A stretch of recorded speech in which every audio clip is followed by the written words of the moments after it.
My ex cheated and ghosted me. I moved on. Now she's angry. What do I do? Keep ghosting. Keep ghosting. For some context, the ex is 25 female. I am male 25, and my girlfriend is female 24.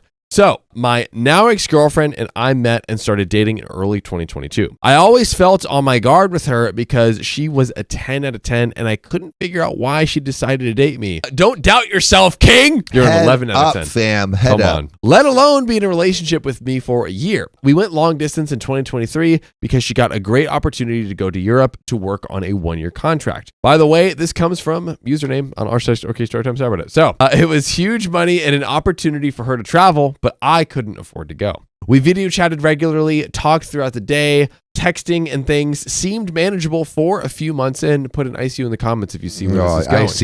I see you. Oh. I started feeling anxious because she mentioned a guy that she worked with who was always hitting on her, but she assured me nothing would happen and that she really missed me. Oh. Yeah, she had something helping her out with their feelings of missing you. Loneliness. Yeah. It's not cheating if you think about him while you're cheating. Exactly. Like nothing was missing from her holes. Mm-mm. There was something in there. Yeah, sometimes, I'm warming it up for you, babe. Warming it up. Keeping it warm, okay? Just stay on the bench there, partner. Action. Yeah. 1 week, she didn't answer and left me on red for 2 weeks. My God. 2 weeks? That's crazy. That's wild. That is bananas. Especially on a long distance thing. Dude. I finally asked if she was okay and if something had happened. She finally answered and said that she had made a mistake and didn't know how to tell me. Oh, God. Here we go. Didn't know how to tell for 2 weeks. Also, Josephine, we'll read your dono in a sec. We got you. She wound up going out with that coworker and slept with him. Woo! There it is. Hooray. You Hot win. girl Euro summer. Yeah. No! She told me this was completely crappy and described a few things about it that made it so weird. Yeah, honestly, it was too big. Yours is perfect. Yeah, dude. Classic. Things I wish I didn't know. I told her I was really hurt because she promised nothing would happen and we were still in a relationship. She said she understood she hurt me and it was hard for me, but she chose to be honest. Yeah. It's hard for both of us. I had to tell you. He was really hard and it hurt you really hard. Yeah. A lot of things were hard. I've been taking a lot of hard things recently. A lot of hard things, okay? So give me a break. Sometimes a woman can take too many hard things. You know? There's such a thing. And the thing, honestly, one of the hard things was like, it was too long. Again. Too long. The length of time for you, it's perfect. It's perfect. It's perfect. I don't need any more than 3 minutes or inches. Very specific.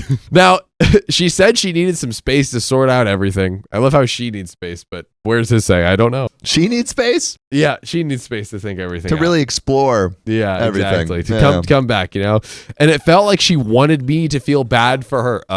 Yoinks, that's what she did. What he did. A month went by. I reached out once and she left me on red. This relationship is over. I'm sorry. We should be. Bro, this relationship is over. Give up. Come on. Give up. 1 month became 2 and then 3. I gave up. I went to therapy after a few weeks because I was so devastated. I had gone to a therapist after I got out of college at 18, so it's been helpful. But I just wrote off the relationship and decided it was time to move on. I felt angry at first, thought about sleeping with one of my coworkers or friends, but I never did. Don't let, what is it? Impulsive thoughts? Intrusive thoughts. Get it out of here. Are they in a relationship anymore? I mean, during the time, so where we are now is a 3-month point of basically leaving him on red when he reaches out to her. Yeah. A few weeks in. Don't stoop to her level. Yeah. Like, have a clean break and then go wild. Yeah. A few weeks in, he was contemplating it, but no. Then go wild. Or, actually take time to heal and then go wild. Yeah. The Samuel Donner way.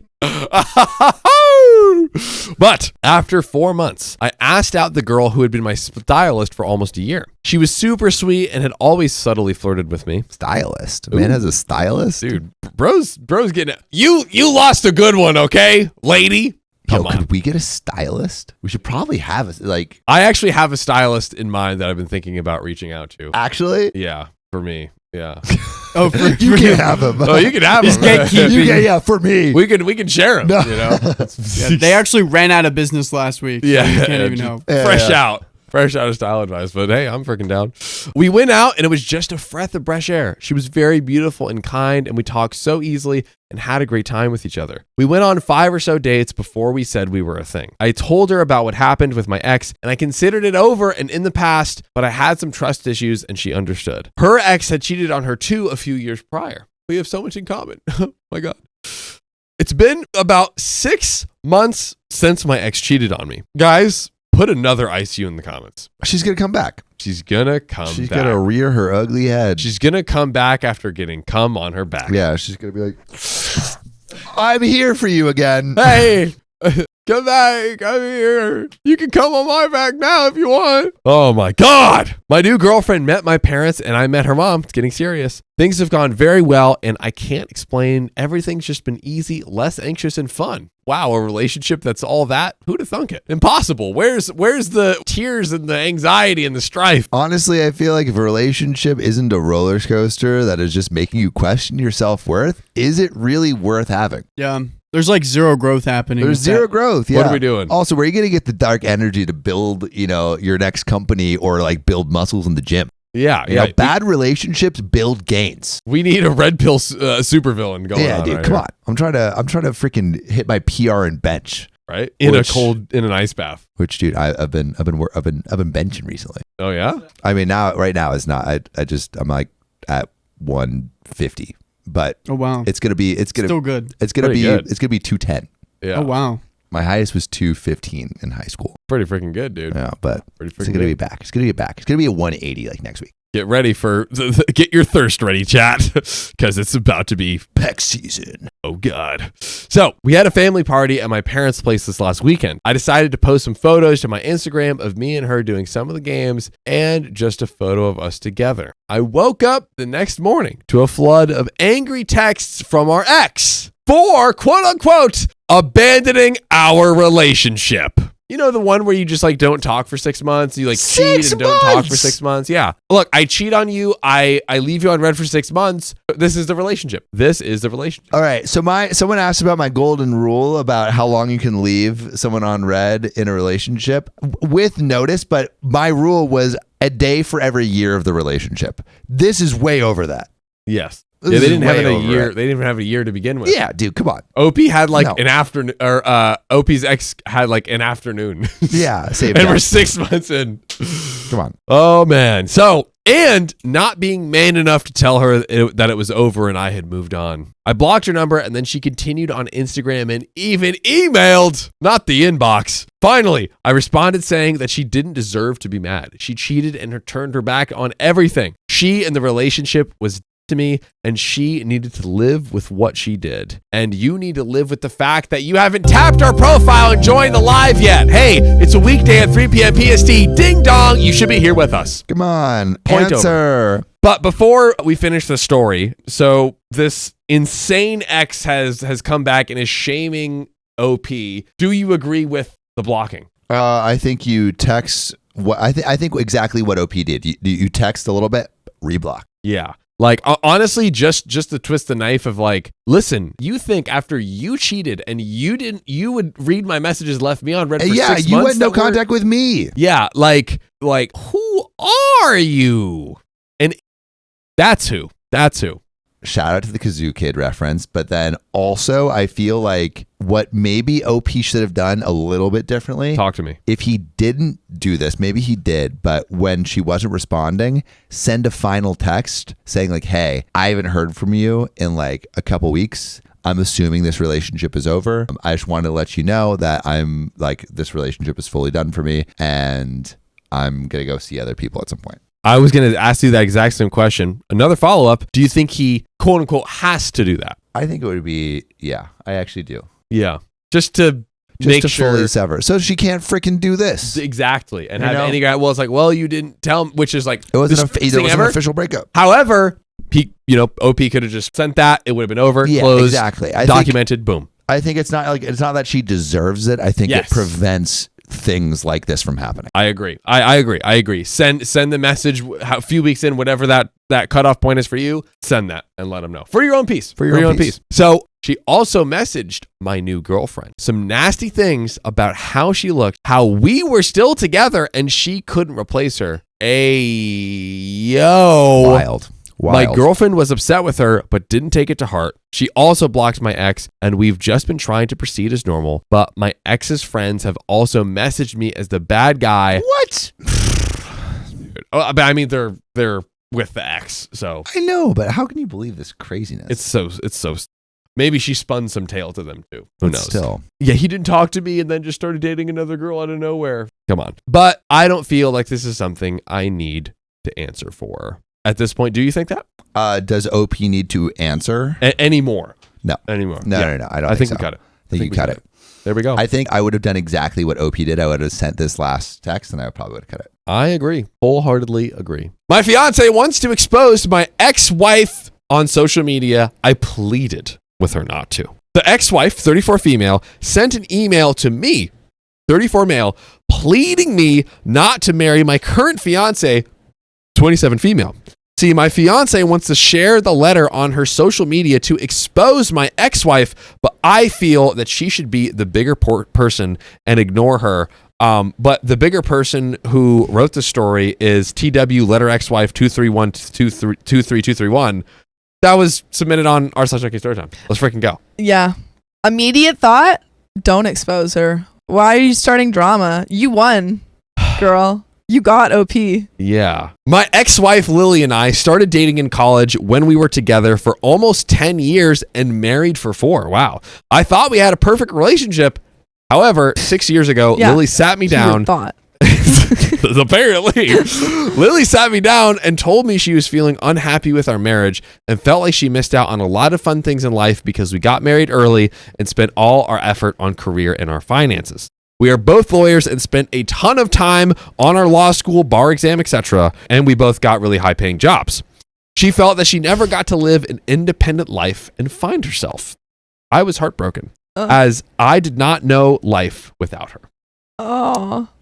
We went through a lot of stress during our marriage, and I could see her side. We split amicably and got a divorce soon as we did not have any assets or kids to worry about. Everything went okay for the first few months. However, Lily started getting panic attacks and went into a depression after she started living alone. I still cared about her and helped her during this time. She was diagnosed with borderline personality disorder? Yes. Thank you. She was diagnosed with borderline personality disorder, BPD, and has been in therapy since. We stayed friends as the transition was difficult for both of us. However, I tried to move on from her by going on dates. Lily and I stayed good friends for almost 1 year after our divorce. She asked me a few times if we should try to work on our marriage, but I moved on and told her we are better off as friends than as a couple. Ooh, damn. So Yeah. she kind of had a breakdown a bit and then came back to him and was like, sorry. She broke up with him Yeah. and was like, started going through some stuff and Yeah. then came back to him like, Yeah. hey, maybe we could try to work it out. Sorry. And it's like, hey, I didn't actually mean that. you kind of like left me, so Yeah. I need to kind of move on and rebuild myself. Yeah, he's like, ooh, we already went through this. Especially after, which I think is what he should have done and what he did do, help her through the hard time that she had proceeding. Because that's something he did you had in your life everything for so that he long. was supposed to do. Totally. Now, I met Mila at our running club and we really hit it off. You could say hit the ground running. Oh, look at this guy. He thinks he's got jokes. Mila was much younger than me, but really matched my energy and we started dating seriously soon after. Mila expressed that she found it uncomfortable that Lily was such a big part of my life. I also felt I wanted to invest all of my energy into a relationship with Mila, and I told Lily that I would be distancing myself from her. Lily reluctantly agreed, and we stopped texting each other daily, only met on social occasions such as weddings or parties, as we both share the same group of friends. Lily and Mila never got along, but Mila tolerated Lily for me. Mila and I had been dating for 3 years, and I proposed to her during summer holidays last year when we visited her parents' house. We have been busy planning our wedding and plan to get married in September. Everything was going really well till last week. I received an email from Lily last week leading me not to marry Mila. It was a long email talking about how we are soulmates We are meant to be together. Ay. It was extremely delusional and talked about how I was just punishing her by being in a relationship with Mila. Oof. And she has learned her lesson and I should take her back now. I don't know if it was a lesson as much as you dumped him and he found a new relationship outside of that. He moved on after you dumped him. Seems kind of like a natural progression of events. I think maybe you distance yourself from what's her face? Lily. Lily. I talked about how I would be abandoning her after I promised that I would take care of her in sickness and in health for her entire life, and my new marriage vows will be meaningless since I promised all those things to her. Girly, you divorced him. Yeah. I immediately told Mila about this and told her that Lily crossed the line, and I would not only block her everywhere, but make sure I go no contact with her. Mila was very upset too and started cursing out Lily on how she is planning to ruin her special day. Mila told me that she wants a screenshot of the email and sent it to my parents. Okay. Why? Why? I ask the same questions. They, of course, supported Mila and told her that Lily has to be cut off forever from our lives, and I agreed. OP has already agreed to go no already contact. said that. If I was in OP's position, I would probably honestly want to be the one to tell my parents, even though my partner has a close relationship with my parents. But Mila said that Mila wants to share the email on her Instagram and Facebook. No. Why? Why is she bringing up all this drama? So that all of our friends would also see Lily's behavior, so they would all block her as well and never invite her to any events. That's just silly. That is what Mila says. That's a little too far. That's too far. We already know this person has been dealing with a lot of like mental health crises. Yeah. And then to literally kick this person while they're down in the streets. Girl, you already won. You got the man. She already got the man who said he would cut contact with Lily, and she's like, no, we have to expose her in front of everyone. I feel like OP has been pretty much all green flags. Yeah, I agree. What do you guys think? Green. I agree. Green flag. Yeah. So this is where I do not agree with Mila about posting it on social. I know that Lily is not mentally well, to Sophia's point, and has not been depressed again since we announced our engagement. Lily has tried to reach out to me through my friends, but I have given her a chance. But I had not, thank you, given her a chance to speak to me alone. I feel bad for Lily, and I feel Mila sharing the post would only extend the drama. I also worried that my friends know about Lily's mental condition, and it would feel petty to hurt her. Yeah. While I am moving on and marrying an amazing person in Mila. I have told Mila about all this, and she feels that I am still trying to protect Lily when she tried to hurt Mila by sending that email real quick. Pit stop before we finish the story. And also, we're live every weekday at 3 p.m. PST. So what are you doing not joining us? Tap the profile to join. Yeah. But gang, this is a red flag on Mila, right? Blazing hot red flag. Are we saying there should be a poll? Is that what we're saying? We can let's poll it. Let's poll it up. Do we pre-vorce Mila? No. I don't think pre-vorce.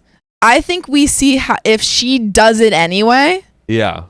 Maybe you consider like looking at your relationship and being like, oh, do I want to marry this person? Yeah. I think right now it really just because we are at the precipice. She has not sent it yet. True. She's brought it up, and I think that's a conversation like, hey, why do you feel the need to do this? She's not even a part of our life anymore. I think conversation first. I don't think this is necessarily a pre-vorce. Chat said we do have a slim majority of 54% saying pre-vorce. It's going down. Chat is throwing down right now. Yeah. I'm not on the pre-vorce train. Same. I am not on the pre-vorce train. I'm not even close. Yeah. I think this is a big red flag, but I don't think it's a. I think my take on the situation is that like I feel like Mila's probably like very emotionally charged. The wedding's coming. Yeah. She wants your perfect day. Totally understandable. And she's like, here's my arch nemesis striking again. I must vanquish my final boss. Yeah. But ladies and gentlemen, that is literally the end. That is literally not the end of that story. I was like, isn't there more? Because I am not sure what to do at this point. Am I the a-hole to ask Mila not to share the email on social media for everyone to see Lily's private email to me?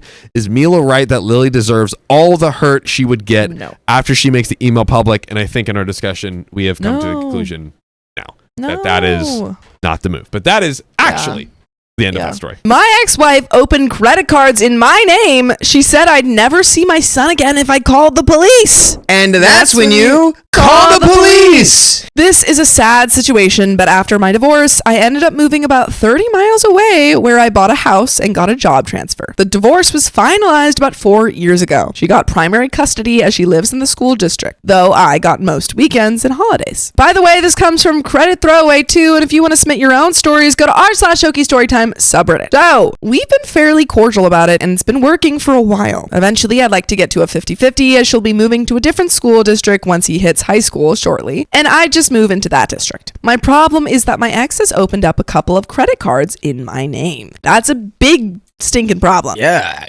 I wonder what the people in charge of dictating custody would have to say about that. I had no idea this was happening until I received a letter from a collection agency. It was pretty obvious she was the one who opened the accounts, as the addresses on the accounts are hers, and it looks like the statements are mainly from where she shops. When I dropped our son off on Monday, I told her I found the accounts and I'd have to go to the police unless she paid them off completely right away. She denied it at first, then said if I went to the police, she'd disallow visitation for safety reasons. Unfortunately, she'd be able to do this and has done so in the past, requiring me to go back to court with my lawyer to force her to follow the parenting agreement. That's how I gained all holidays shortly after the divorce, basically as a punishment for failing to comply with the parenting order, but still allowing her to be the custodial parent. So potentially, if you went back to court, you'd probably get more custody. Yeah. If she did this. If anything, I would let her dig her own sort of grave here. Like, also get all of this on record. Record this. I don't want my son to have to go through this, but I am certainly not taking the hit to my credit for what she's doing. I'm probably going to make the report, but is there anything else I'd be missing here? Top comment says, commenter 1 says, copying this for every identity theft situation I see on here, since it seems to happen a lot, where you know who the person is who stole your identity. This is all information you can find in the subs and other. 1. Call the police. You're the victim of identity theft, plain and simple. It doesn't matter who did it or what your relationship is to them. They broke the law. Now they have to face the consequences of their actions. 2. Freeze your credit. You want to make sure it doesn't happen again. Take the proactive route of freezing your credit. 3. Monitor and track your credit. You need to be alerted if anyone tries opening a line of credit in your name. This gives you a way to do it, and it shows your credit score. 4. Warn anyone else who might be a victim. 5. Take the police report to the credit bureaus. And they continue for a long time. Blah,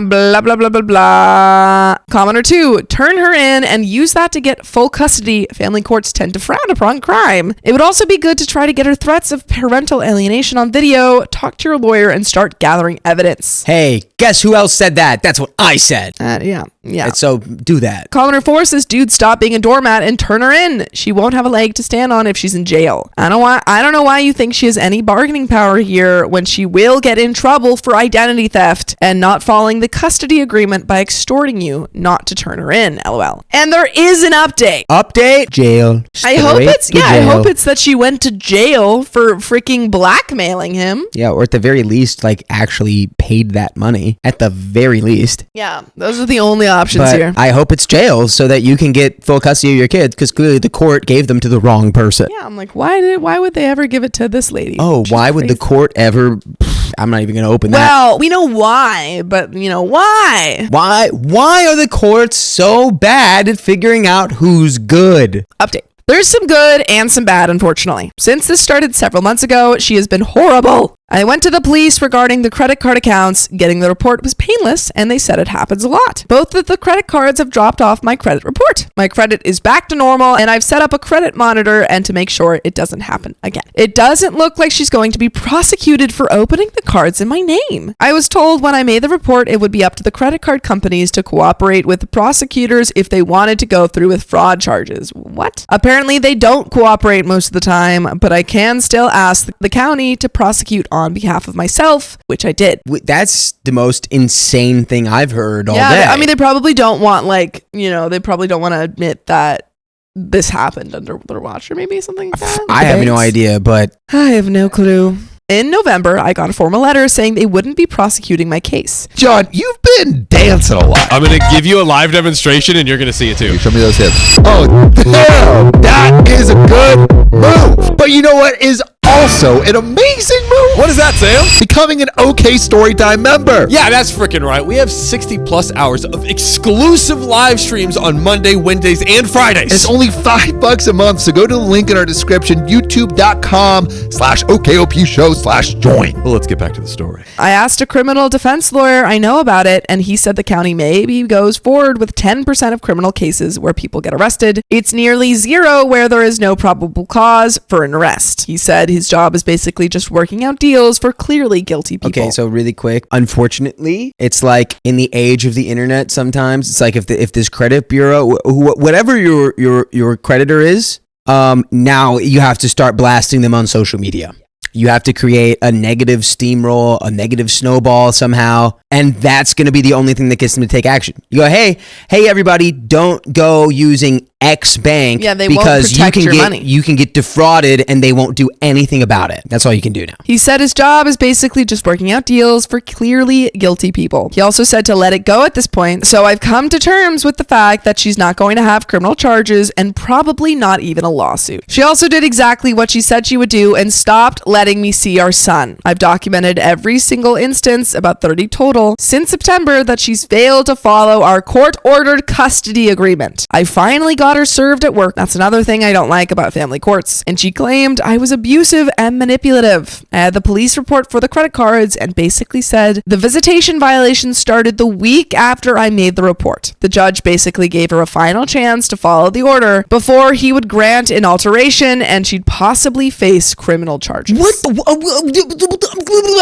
chances does she get? She's already done this before. Who is this judge? She's literally already taken his son away from him before. This absolutely just yeah, okay, so she stole his identity, she racked up a bunch of debt in his name illegally, and then she extorted their child and used it as a bargaining chip to get what she wanted. So we'll give you one more chance. One more chance. But we're gonna give you one more chance to listen to more full episodes with stories just like this. Just go to Spotify, Apple Podcasts, or your favorite podcast app and search up OK Storytime. And there's a teeny bit left, so we're gonna jump right into it. Let's go. The first child exchange after the hearing a couple of weeks ago, she said she needs more child support and alimony, asking for an extra $1,500 per month. And I would be like, oh, you actually already took that. Yeah, I'd be like, why don't you already have that? Why don't you go ahead and open another credit card in my name and rack that one up because you didn't have any consequences for that. And yeah. I actually already gave that to you when you stole my credit card. I guess you're allowed to get away with identity Literally theft. anything. So Dwight Schrute was wrong. Identity theft is a joke. It's a joke. And apparently it doesn't get prosecuted wherever OP is. I told her absolutely not. Last week I went to pick him up. She never showed up and I got a documentation number from the police. Next day, new account detected email. I got the account canceled before the card was even sent to her address. Froze my credit, made another report, waiting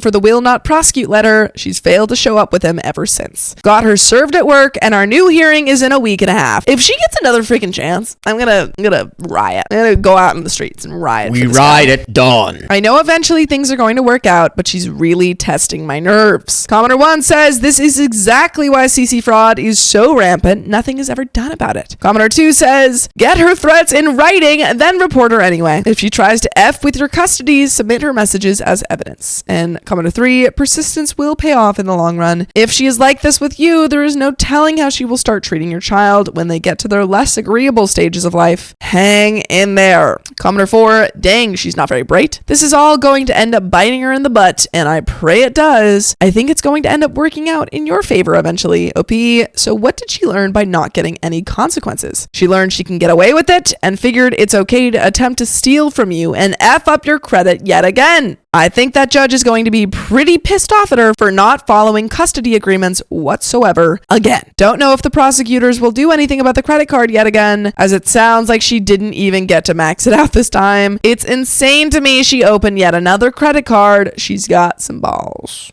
And that is the end of that story. I really hope that it works out for you and that she gets some sort of repercussions for this attitude. I wonder if there's an update. I bet there's not, because that's a pretty fresh story. Yeah, I think. Unfortunately, it does not seem as though there is one. I'm just hoping it works out for OP. My ex-boyfriend's wife isolated him from his family and friends. I need to help him.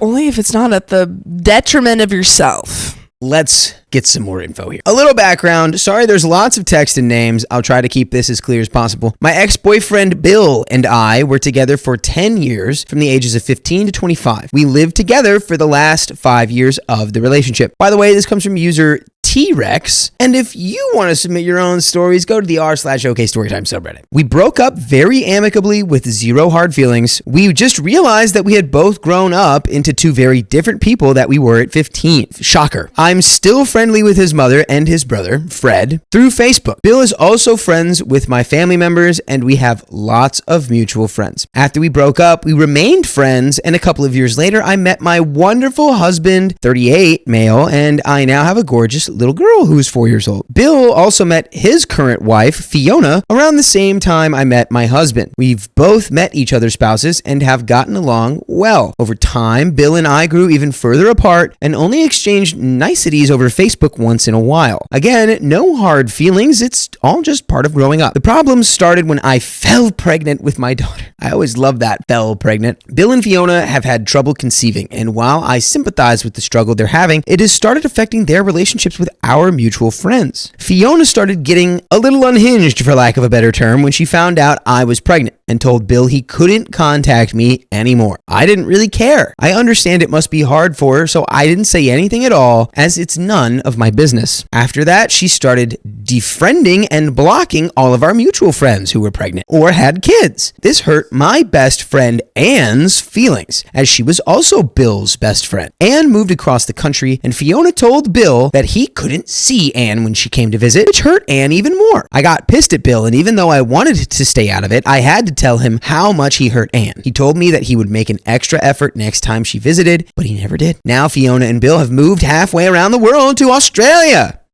She's cut off all contact with his family. She literally ran away to Australia. Yeah, she's like, we're running to Australia.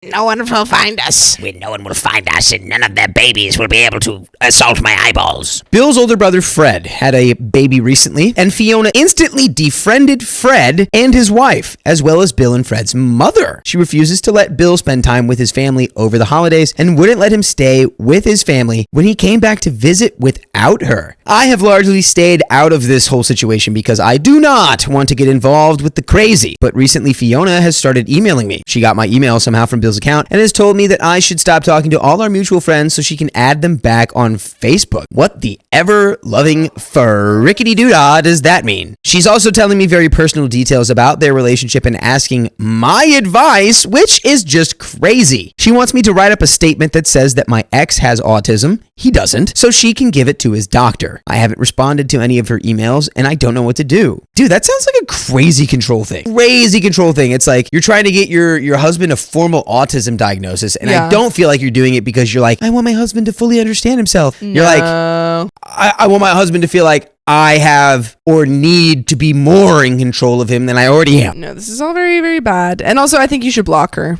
Yes. I don't think you should just ignore her stuff. Don't give her anything to work with. I haven't responded to any of her emails, and I don't know what to do. I've had zero contact with Bill over the last 2 years since I talked to him about Anne, and I'm getting all this information from our mutual friends. This woman is obviously disturbed, And as much as I want to stay out of it, she's hurting people I care about, and I think might be emotionally abusing my ex, who may be a pushover but is a genuinely nice guy. What can I do to help him, Reddit? I'm 100% sure she's reading his emails and Facebook, so I can't message him privately. Also, he lives in another country, so I can't try to meet up with him. There's definitely something wrong with her, and I want to try to help her out too. I think you're taking on the little hero complex a little bit here. Yeah. They're honestly, because you are not that close and you're also not physically close, there's not really anything that you can do. Yeah.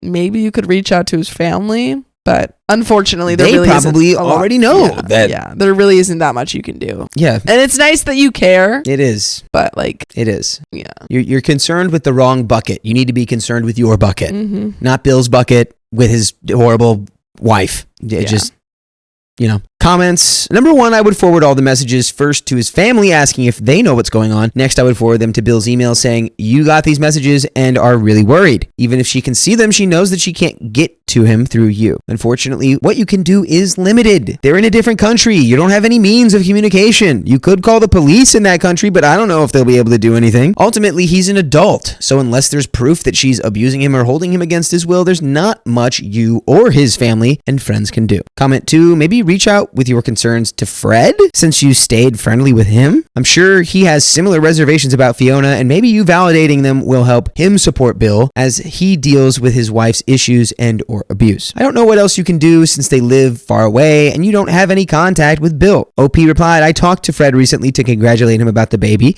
I casually asked about how Bill was doing, and that's when I learned about how he's not allowed to stay with his folks when he visits. Fred is rightfully pissed off and wants nothing to do with Fiona or Bill. I'll forward the emails to him anyway, so at least the family has a record of it. And here's the update. And I think right there, Fred illuminated, he doesn't want anything to do with Bill because at some point it's like, you have to grow a spine.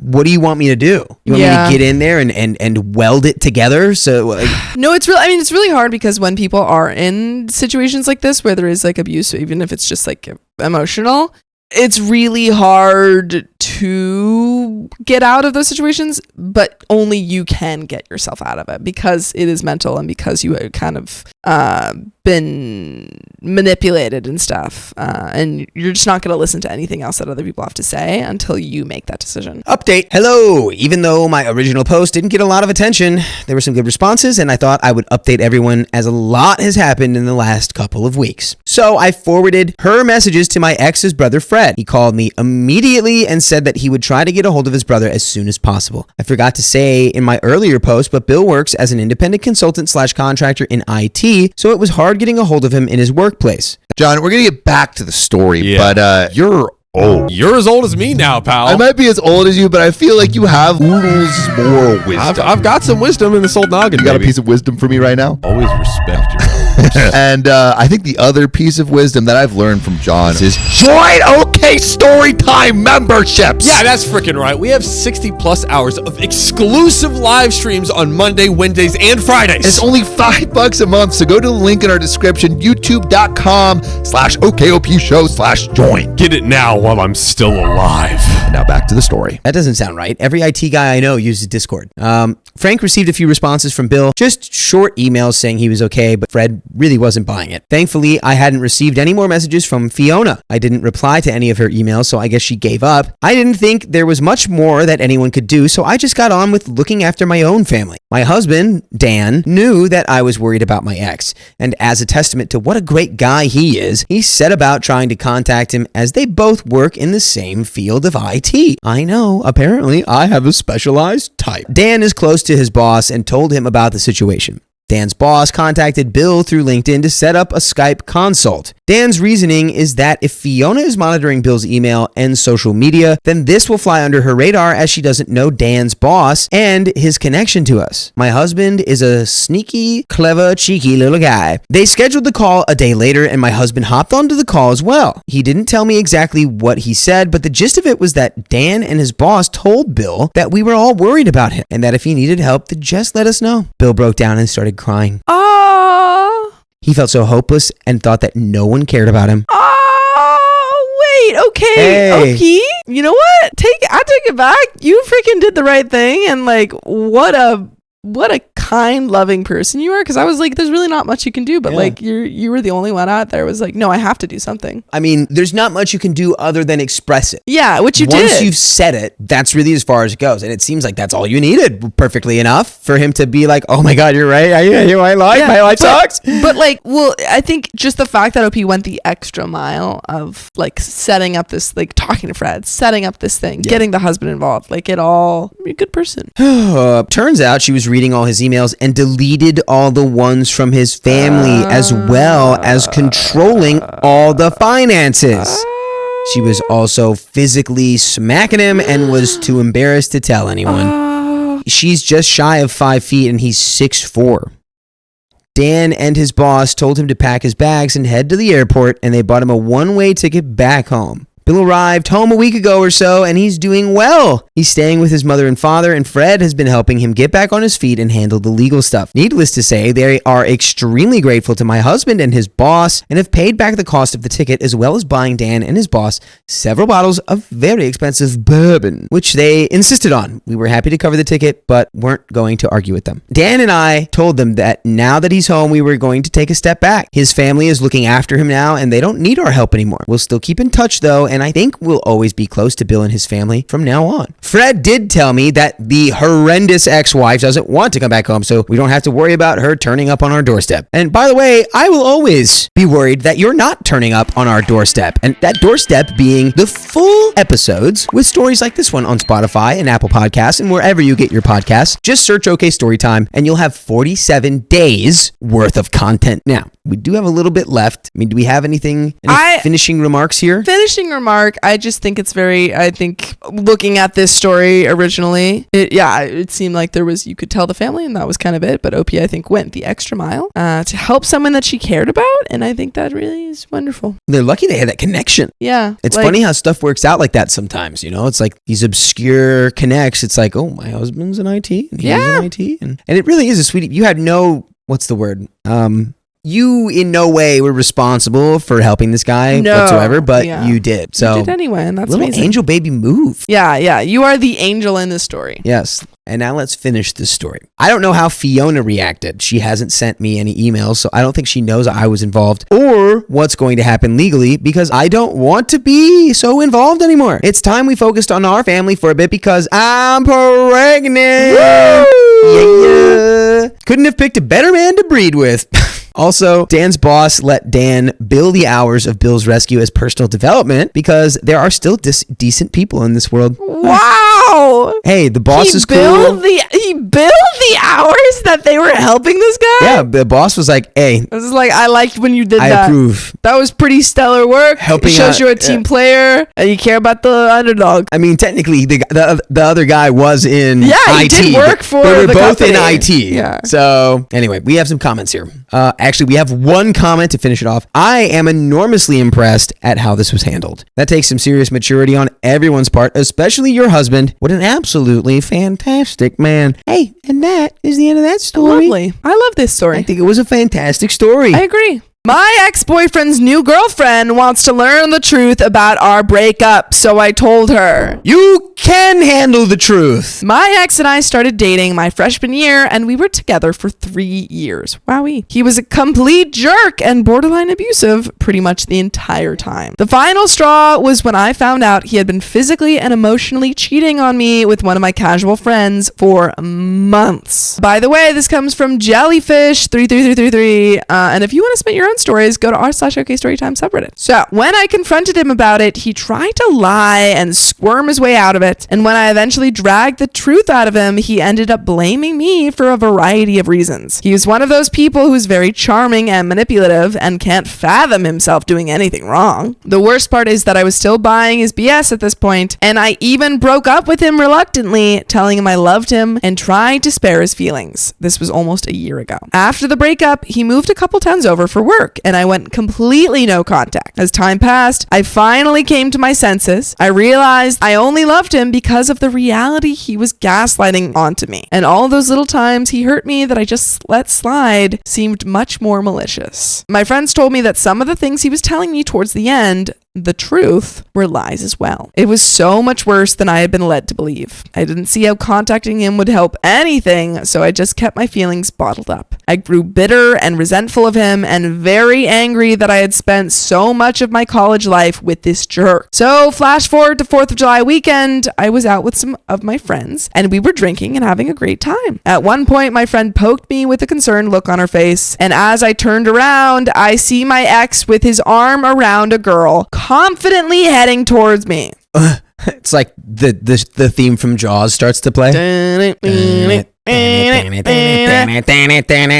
I was kind of in shock and I backed away as he went for a hug. He seemed flustered, but introduced the girl he was with and asked how I'd been doing. I'm usually calm and collected, but I was wasted and completely lost my cool. I called him an effing a-hole and asked how he had the audacity to walk right up to me after what he did to me. They both stood there and just stared at me. Thankfully, my friends grabbed me and led me out of the bar before I said/did something worse. They took me home, calmed me down, and one of my friends stayed the night with me to make sure I was all right. That's a nice friend. I wish I handled the situation better. While we were together, he told me about how all his exes ended up being crazy. Sure, it had nothing to do with him being an insufferable a-hole, and it was pretty likely that I was added to that list, especially after the incident. As far as he was concerned, we had ended it on good terms. Isn't it funny how that works when like the people who were just the worst? The people who mistreat you and they're like, oh no, we're chill. Yeah. Why aren't we hanging out anymore? Hey, what's going on? I never see you anymore. Oh, it's because we broke up, you freaking idiot. Yesterday, I got a Facebook message from the girl he was with. She said she was his girlfriend and that they met during a Thanksgiving party and have been dating since. She told me he had mentioned me, that I was his longest relationship, that I was really chill, and that our breakup was civil and mutual because he was leaving town and we didn't want to go long distance. She said she questioned everything he told her after seeing how upset I was. She seemed genuine and actually really nice. I haven't replied yet because I honestly don't know what to say. My first instinct was to tell her to talk to him about it, but I know he's already lying to her. Our breakup was civil, but only because I was a spineless jellyfish and didn't stand up for myself. I had no idea he was moving until a couple of weeks after the breakup. Oh, okay, wait, I'm sorry. I shouldn't have interrupted there, but that makes, now I understand why he's like, I thought we were cool. Yeah. But it's like, I'm sure he also was a complete piece of work, you know? Yeah. Well, I mean, it probably was like, he was like, oh, like, we gotta break up. And it was probably nice during the breakup or something along those lines, but still it doesn't excuse all of the stuff that probably happened during the relationship. No, of course not. I think it was more he's being informed off of OP's reaction. Yes. OP said I didn't really do, I didn't let him have it or anything. I was amicable. So why wouldn't he think it was okay? Because he doesn't use his brain. And if she probes him about it, he'll probably lie more to cover it up. Honestly, leaving him was the best thing that ever happened to me. Like I said, he was very charming and manipulative, and a lot of people couldn't believe that he'd be so horrible to someone, including myself.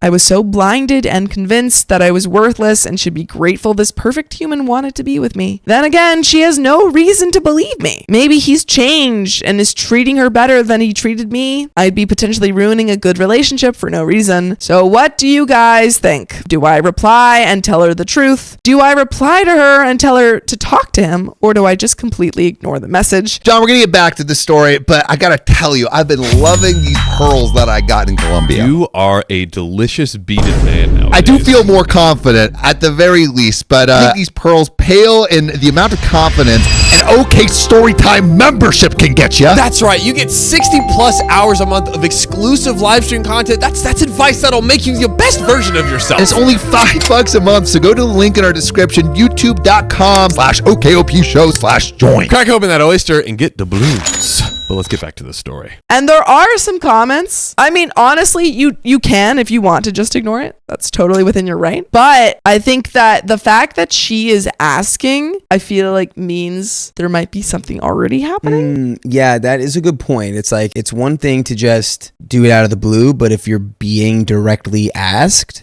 that's a different vibe. Yeah, I think she knows something's up already. Yeah. So I think you could tell her the truth. Yeah, if it does blow up the relationship, it's it's not like I don't it's think not you you. have to put the guilt or the blame No. on you for that. But there are some comments. Comment 1 says, I would tell her the truth. Try not to be too emotional about it in the response, but matter-of-factly. You don't owe him anything and don't need to be covering for him. If you don't care and don't want to deal with any drama, just tell her to ask him and then block her. OP says, this is true. I'm inclined to tell her, but I'm just worried that I'll tell her my version of things. She'll bring it up with him and he'll say I'm jealous and lying. Which, that again, that's her decision to make, who she believes. Commenter 2 says, I would want to know, as the new girlfriend, she's asking you to protect herself. Wouldn't you have wanted a warning? OP says, I definitely would have appreciated a heads up, especially since it's still early enough in the relationship that she can leave without much sunken cost. Update. Hi guys, I just wanted to thank everyone for the support and insight on this whole thing. I really appreciate it. Also, I decided to give people names, so I'll call my ex Nate and his new girlfriend Liz.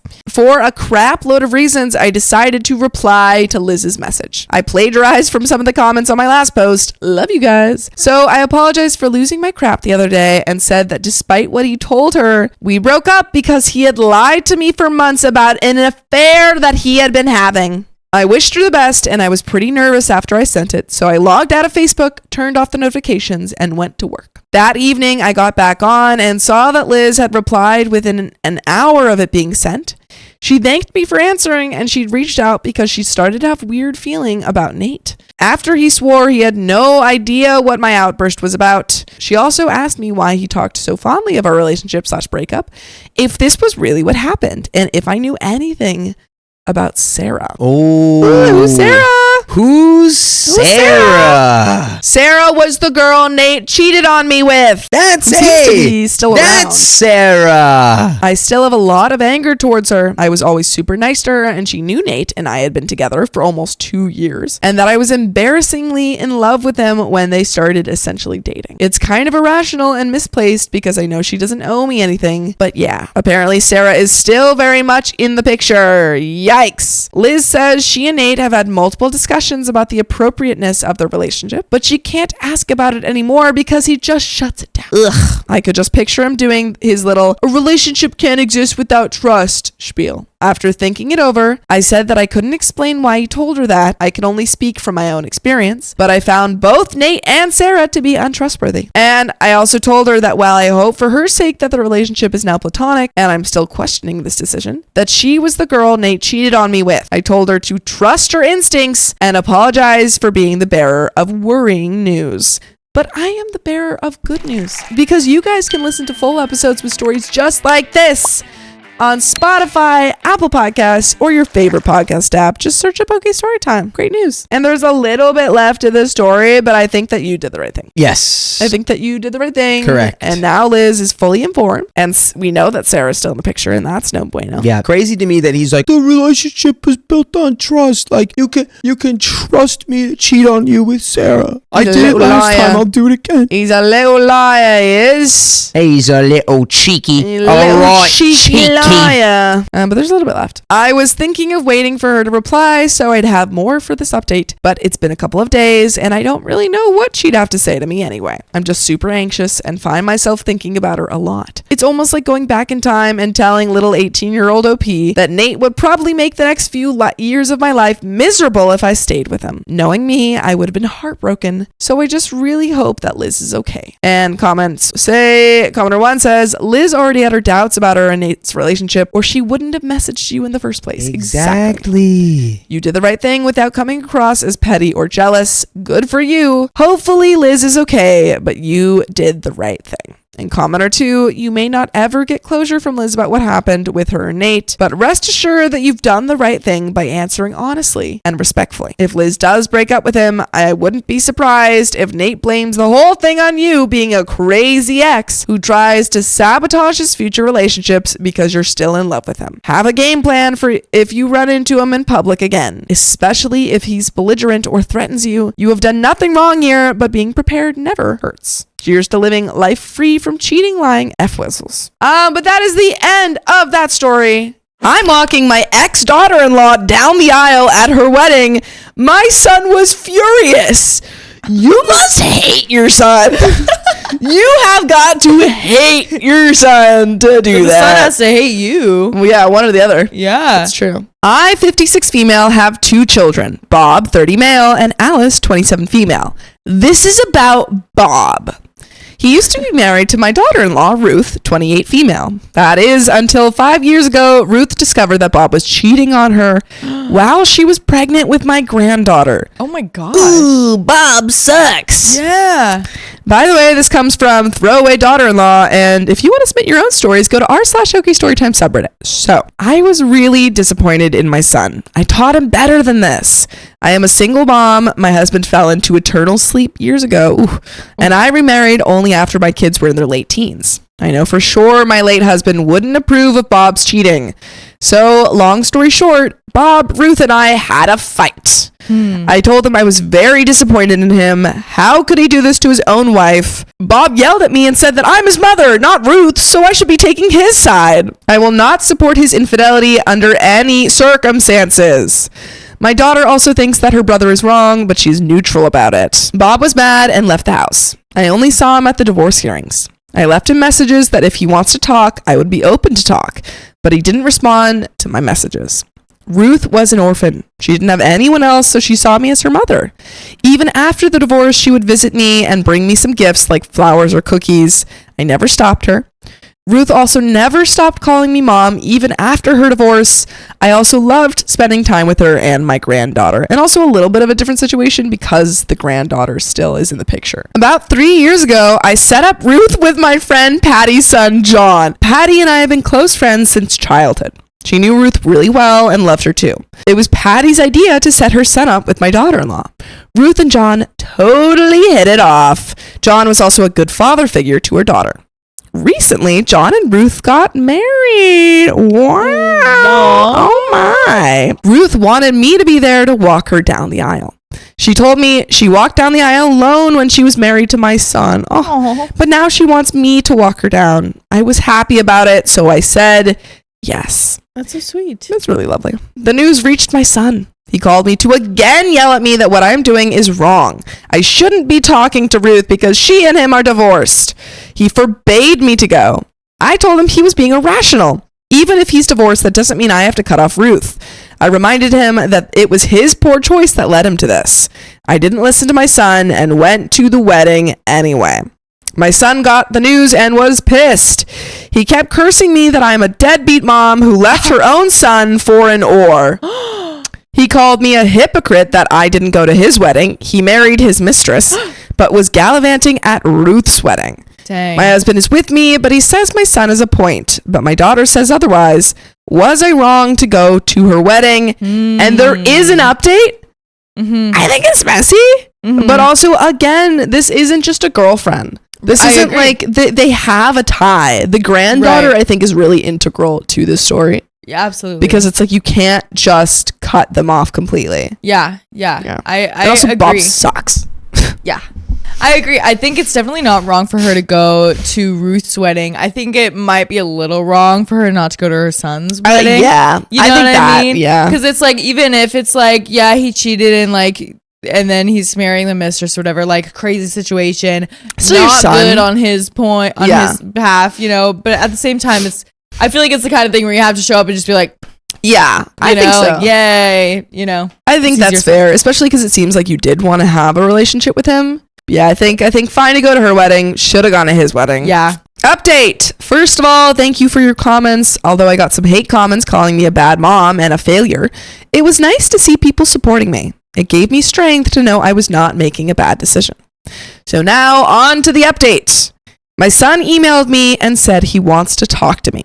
I thought I should have a long conversation with him, but I made some ground rules. He is not allowed to criticize or call anyone any names like the last time, and will be civil when I'm talking. He agreed. He came to my house yesterday during noon. My husband was off to work and my daughter was in her room. He sat down and there were moments of awkward silence. He asked me how I was and we had small talk. I asked him about his wife and that's when he started to cry. Not ugly crying, just a few tears. I can tell he's not doing well. I sat beside him and told him he can tell me. He tells me everything. He tells me that he's sorry for how he reacted. He understands why I might be ashamed of him. He later tells me his marriage is not going well. Wow. That his wife is no way near as good as Ruth was. Too little, too late, Ooh, buddy. Feeling regret, sir. Ooh. Ruth took care of all of his needs and loved him, yet he treated Ruth like trash. He is constantly fighting with his new wife. He knew he effed up a lot. He learned that last time he visited his daughter and she kept referring John as her dad. Bob tried to make her say the word dad and she screamed at him by saying, "You're not my dad." He saw how much happier Ruth was with another man, and he realized what he had lost. I asked him, "Would you have missed Ruth if your wife did those same things for you like Ruth did?" He was silent. I further told him, "It seems to me that he only kept Ruth in his life because he used her to fulfill his needs." Ooh. Great point. That's an amazing question. You're doing great. Wow. I explained to him about my relationship with his father. We were with each other not because I fulfilled his needs. We were with each other because we loved each other. And that love didn't stop when one person was at the most vulnerable and weak. But he, my son, left Ruth when she was vulnerable and needed him the most. Again, he left her when she was pregnant. She was pregnant. Yeah. His needs were fulfilled when Ruth was just a housewife working a small job, but as soon as she had no need, he discarded her. It really hit him hard as he was sobbing. He says that he knows he was a crappy person, but he was manipulated by that bee. He said that about his wife. Dude, you haven't learned anything. Dude. You're not taking responsibility. You weren't Come manipulated. on. You went willingly. Yeah. You cheated on your wife willingly. You're an adult. Yeah. Take ownership for your actions. Right. And also calling your wife a bee? To be honest, I lost my cool and yelled. He should stop blaming other people for his mistakes. Oh. You're doing great. It was his decision to cheat. It was his decision to leave Ruth. It was his decision to abandon his daughter. He cannot run away from his responsibilities and wonder why nobody is taking his side.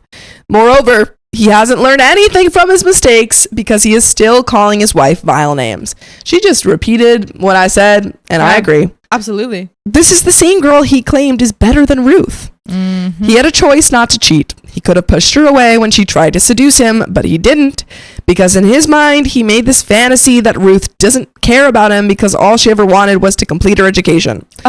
I raised him better than this. He is not just insulting my upbringing, he is also insulting his own father. And he will only see suffering in his life unless he takes full accountability of his actions. So true. True. He told me he knows I was disappointed at him and he wants to make things right. He is trapped in a bad marriage because God is punishing him for how he treated his daughter and ex-wife. I told him if he wants to be a good man, he should start by apologizing to Ruth and become cordial with his daughter. I also gave him a reality check that his daughter already sees John as her dad, so I have doubts she would start calling him dad anytime soon, but he should at least try. I told him to apologize to his sister as well. If he is really miserable in his marriage, he should get a divorce or try counseling. Whatever decision he makes, I will support him, but that does not mean I will forgive his wife because she has also done Ruth wrong. Unless she makes an apology to Ruth, I don't think I can see her as a decent person. Understandably so. And also, I think you need to be like, dude, you need, like, the only course of action here is work things out with your wife or divorce her. Don't, like, say, oh, it's not working, and then go freaking cheat on her. Lastly, I told him that even though I am very much disappointed in him, I still love him, which, yeah. There you go. I will always guide him to what is right. He will always be my son, but this is his chance to be a better man. I believe in second chances. This time, I hope he cleans up his act. I am proud of him that he acknowledges his wrongdoings. And there is an update. Wow. Great, really great. Honestly, I think OP's doing a great job. A great job. Like, I feel like it'd be really hard. I haven't been in this situation, but I've seen, like, friends, siblings or stuff, like, really, like, I know really cool parents. Yeah. Who are just, like, amazing people and, like, you know, cool single moms and stuff. Right. With, like, I remember, like, one of the single moms had, like, this son who was, you know, younger. Yeah. It's just, like, he was, like, really going into that kind of, not alt-right, like but like, man. alpha man pipeline, and you could see the descent. I'm like, what is happening? And I'm like, I feel like as a parent, how do you handle when your kids are becoming their own person and they make mistakes. And sometimes they make really awful mistakes. And like, how do you handle that? Exactly. I think OP is definitely handling it well. Really well. Like not just like being like, you should have done this, you should have done that. No, being like, okay, like, how do you feel about this? Mm-hmm. How do you feel about that? Yeah. What are you thinking right now? Yeah, and I think it takes therapist. I think it takes a lot of kind of maturity to be so angry at someone and still give advice and still say like, you know what, I love you, but I'm just really disappointed in you, and I want you to do better. Update 2. Hello, folks. Thanks for showing me a lot of love and support. I really am overwhelmed with it. It has been a month since my last post. Things are fine now. I will be giving updates from r/marriage post too. Well, first of all, my daughter moved out of my house. She was living with us along with her fiancé to save money to buy their own place. I am happy for her. The house just feels empty without her, but I will get over it. About my post on marriage subreddit, I talked to my husband about my feelings towards my late husband. He was surprisingly fine. He told me he understands that I miss him. Sometimes he misses his eternal sleep wife too. He still keeps a picture of her with him. I don't mind it. He further told me that the pain we both went through is something no one would understand, and he doesn't feel like I'm betraying him by missing my eternal sleep husband. He was my family, and it is normal to miss family. I am glad I had this talk with him. I fell in love with him even more. What a lovely side note. Yeah. Just like, oh, they both deeply understand this. Yeah. Ruth and John are doing just fine. She announced that they're expecting a child together. And Yay. Ruth asked me to be the godmother. Yay. I am really overwhelmed and happy for them. Though I still don't know whether I should be her kid's godmother or not. Now, on to my son. He has decided to separate from his wife. I guess his marriage has problems, and he's trying to sort it out on his own. He's in therapy. I support him in his journey. By the way, you can support us by listening to full episodes with stories just like this. Just go to Spotify, Apple Podcasts, or your favorite podcast app and search up OK Storytime.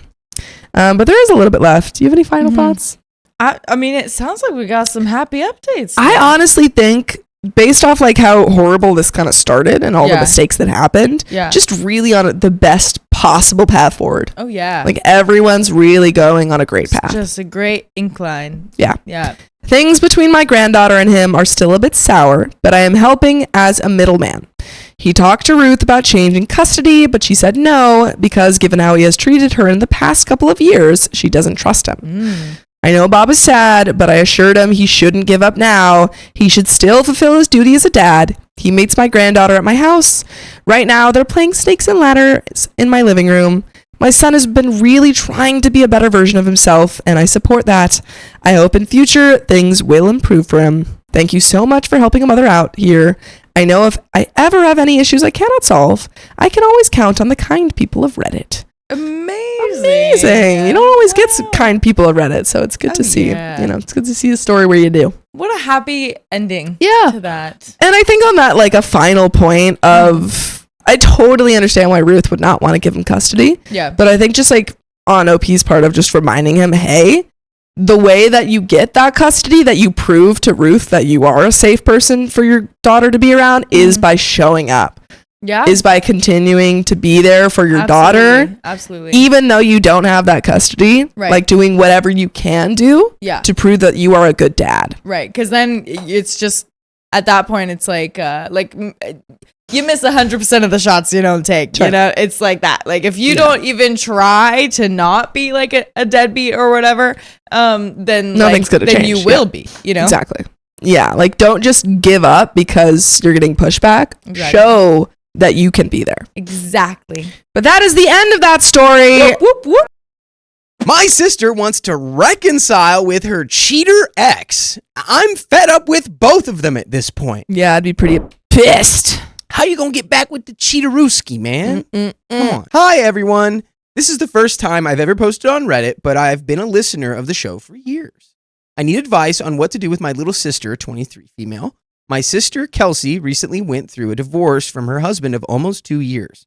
None of the family liked him before they got married because he had controlling tendencies, and there could be a whole other post of the red flags that she missed, and was overall not a good person. By the way, this comes from user newgirl444 on the r/OK Storytime subreddit.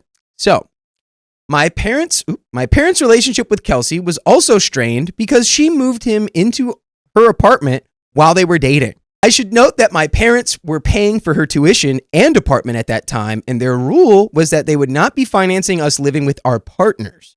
We could live with them when we paid our own expenses. My sister kept asking if she could move him in, and they kept saying no, so she moved him in secretly. When they got caught, he made Kelsey deal with it by herself and then tried to trash our parents on social media because they stopped paying for the apartment. Like I said, strained relationship. But there was some creativity when he was around for Kelsey, or not creativity, civility. My parents would get him the same number of presents as everyone else for Christmas, and my dad would try to talk to him about his job. Around June, he called her while he was away for work and said that he wanted a divorce. He said it was because he wanted to work his new job without having to worry about a wife and responsibilities back home. She called me that night distraught, and I drove 2 hours at midnight to be there. When I was with Kelsey helping her pack, it was discovered that her husband's real reasoning behind the divorce was that he was cheating with his new boss's daughter. He sent her a Snapchat that said, "On the phone, getting a divorce. Go team." They had multiple photos sent to each other and whole conversations about a love compatibility test that they took. My family and I helped move her back home, trying to be as supportive as possible. Kelsey and I decided to rent a house together so that our dogs could have a backyard and it would save us some money. A week after we signed the lease, which is a month after the divorce was finalized, her ex-husband messaged her stating that he messed up and wanted her back after his relationship ended with the boss's daughter. She has been talking to him again and lying about seeing her friend Reagan when she's actually going to see him. She didn't know that I knew the truth until recently because I was hoping that this was a fleeting decision. Kelsey is an individual who, if you disagree with her decisions, she will double down. She has been trying to drop hints in our conversation since we moved to try and support him, like, all men cheat, which is not true. That's not true. And God loves everyone no matter what they've done. I've had to come back with examples to dissuade her statements like, our brother and our dad have never cheated. God can still love someone, but not have them in his vicinity because their actions have consequences, aka sending them to the bad place. Everything came to a head last weekend when we finally talked about it. She kept saying that she needs to see if she can make her marriage work for herself. And who's to say he can't change to what she needs him to be? I kept saying that I get that she had so much love for him, but he didn't have love for her.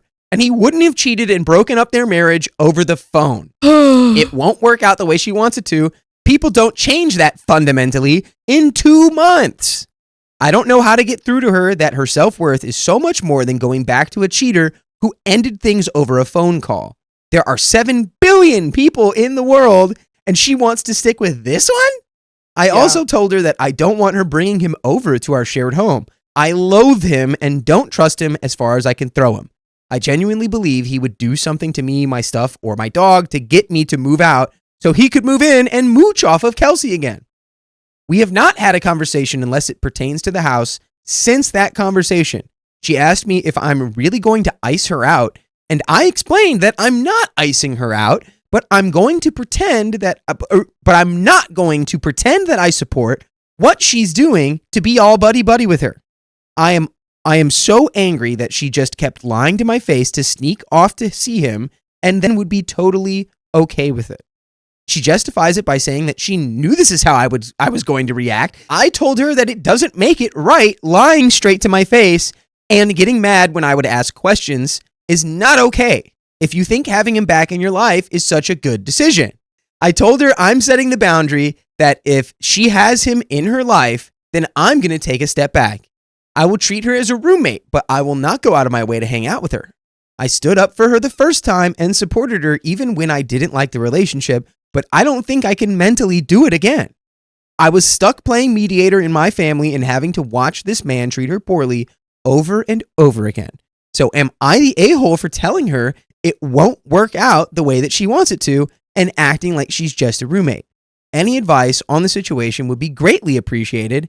And by the way, I would greatly appreciate it if you join us when we go live every weekday on YouTube, Facebook, and Twitch, and TikTok at 3 p.m. PST. Just tap our profile and we might even be live right now. Are you the a-hole OP?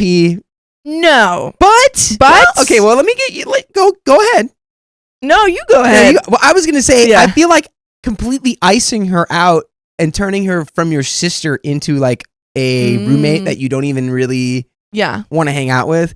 That's kind of an a-hole move, and it's not gonna help you. The only thing that's gonna do is make her run faster back into this dude's arms. Yeah. Well, what I was gonna say, I think I was gonna say no for saying, hey, you shouldn't, be doing that. You shouldn't be getting back together with him. But I also agree. I don't think you have to treat her like a roommate unless it's actively unless she's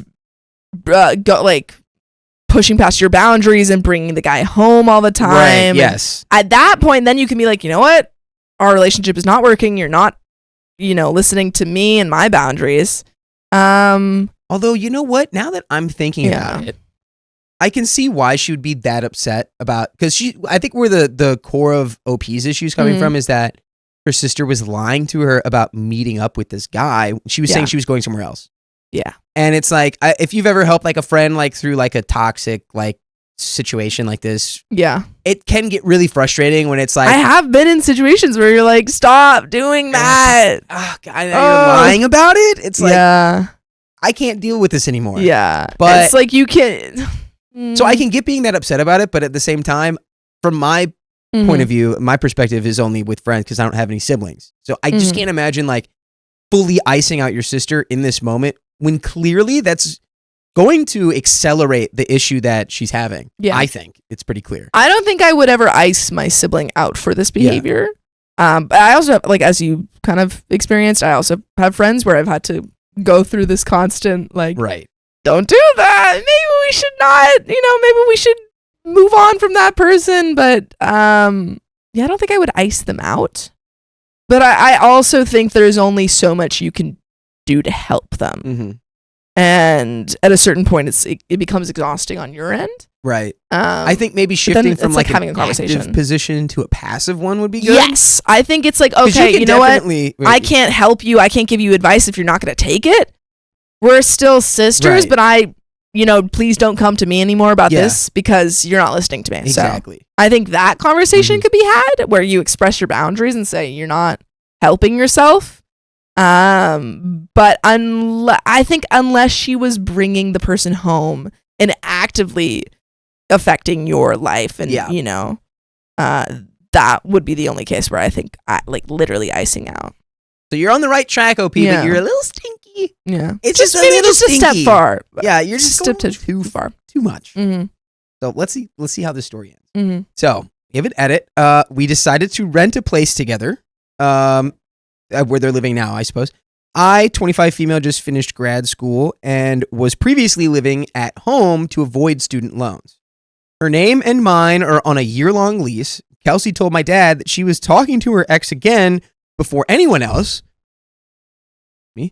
And he told her that she better not tell our ex where we were moving. I had bought security cameras for the house when we first moved in, mainly to make sure the dogs didn't tear up stuff and for security purposes. Kelsey told me it was dumb to spend my money on them and kind of threw a hissy fit. A few nights later, she asked for access to the cameras to watch, quote, the funny dog videos. And I brushed her off because she was being sketchy about it. She never asked about them again, and some have speculated that the ex lost his job, but according to Kelsey, he was just moved to a different part of the company. He worked in the same department as the boss's daughter, and that's how they met. I don't know if he will stay at that job because he's had around 5 different ones while he was with Kelsey. He's currently staying with a friend. So, and that is the end of that story. Dang. My ex-boyfriend's family fawned over me at a party and just ignored his new girlfriend. Ooh, you're winning. I met my ex-boyfriend, let's call him Greg, through a long-term friend of mine, Heather. We have been friends for a few years, but only saw each other once or twice a year since we live in different countries. By the way, this comes from SaltyBox6384 on the r/OK Storytime subreddit. So, on one of my visits to her country, she invited me to her boyfriend's, Fred's, birthday party. I was excited to go and meet their friends, and I was also good friends with Fred at this point, so I just, all in all, happy to be included in the party. I was informed the day of that his brother Greg was also going to be there, and that we would probably hit it off pretty well. Fast forward to the party, and we clicked off instantly. We chatted the whole night and enjoyed each other's company. He was the only one there who really talked to me the whole night. I don't speak their language very well, so all communication with me and him had to be in English. The rest of the party sort of got carried away with their own conversations, and I didn't feel like reminding them to switch languages for my sake all the time. As the night went on, we found a deep connection with each other, and I ended up seeing him every night during my trip. Every night. When it was time for me to go home, he came to see me and promised me that he was going to come visit me in my country a couple months later. This is so sweet. A little romance. A little romance for the Exes. From that point on, we began our long distance relationship. For the sake of this post, I'm going to leave out the highs and lows of the relationship since it could be a whole post on its own. But I will say that during our year we were together, most of the time I was miserable. Our communication was not the best, and he was struggling a lot with his mental health that affected me negatively since I was the one he turned to. I listened and I tried to help him best I could, but my own mental health started to spiral out of control as well. And then one night, before Valentine's Day in 23, he called me to end it. No. I was so tired at that point that a part of me was relieved, but another part was pissed and hurt. He promised to send me all of the stuff I had left at his place, and we never spoke after that again. A few months after the breakup, I still hadn't received my things, so I reached out to my friend Heather so she could talk and ask around to figure out what was going on. She told me Greg had planned on sending my things, but decided against it because it was too expensive. At this point, I was a bit annoyed about the fact that he had promised but went back on it, but also that he had failed to let me know so I would have some peace of mind. My friend Heather, being the absolute wonder that she is, got Greg's mother to send some of my stuff that I really needed / wanted and took the rest from Greg's house to store in her attic for when I would be visiting next time. She also let me know the reason Greg had given a reason for the breakup was that he didn't feel heard in our relationship, despite me basically being his therapist for almost all of our relationship. I don't think you're hearing yourself, dude. Yeah, you should open your ears. At this point, I was glad it was over and started working on myself. I started taking better care of myself and I lost 20 kilos. Holy, that's like 42 pounds. 45 pounds. Damn. I had gained a lot of weight during the relationship due to stress. I did a lot of self-reflection and overall healed over time. I also managed to get my school back on track and was now going to graduate the rest of my class, even though at one point I was a year behind. In February of 24, I got a call from Heather saying that Fred had proposed and that they were going to get married in September, and I was invited. Fred and Heather sent in a treat. Wedding. At this point, I had not seen her or Fred for over a year, and I was happy and excited for the event. The only downside was I was going to be seeing my ex at the wedding. But I decided I wasn't going to let that affect me since I had worked on myself and I was happy with the person that I had become. A few weeks later, I talked with Heather about me coming and what Greg thought of it. His response had been, well, if we both are single at the time, who knows? And at that point, I could not do anything but laugh since I thought he was being ridiculous to think after all this time, I would start something up again. That is so funny. Like, OP's like, hey, can you just check, like, want to make sure I don't make my ex uncomfortable? And Greg's like, well, if I'm single, I guess I could make it work. And OP's like, that was not what I was suggesting. Fast forward to the rest of the wedding. I was packed and ready to go when Heather called me telling me that Greg was going to bring his new girlfriend to the wedding. I bet you $10 he didn't have a girlfriend until he figured this out. When I heard this news, I have never been more relieved in my life. Now I could finally go enjoy myself without him possibly trying to get close to me, and I was all over the moon by that. So the day of the wedding rolled around. Here we go. I took my time getting ready and made sure that I looked my absolute best since I was not only going to see my ex-boyfriend for the first time in 1.5 years, but I was going to see his whole family at the event as well. It's time to work. I had my hair nicely curled in Hollywood style and wore a long baby pink gown and stripy pink heels that matched the dress perfectly. I looked and felt amazing and was ready to enjoy my day and have a good time. Before the ceremony, I saw my ex and his new girlfriend and went to say hello. I hugged him and asked him how he was, then went to introduce myself to his girlfriend, and then took my seat next to some people I already knew. We did not speak for the rest of the night. At the reception, where I was kind of got my petty revenge, even though I didn't ask for it, but my little petty heart was still very full because of this. Greg and Fred's whole extended family came to greet me one by one, saying how absolutely happy they were to see me. Their mother hugged me warmly and said how much she missed me. Ooh. Their father did the same and said it was just not the same since we broke up, and it was wonderful to hear my laughter once again.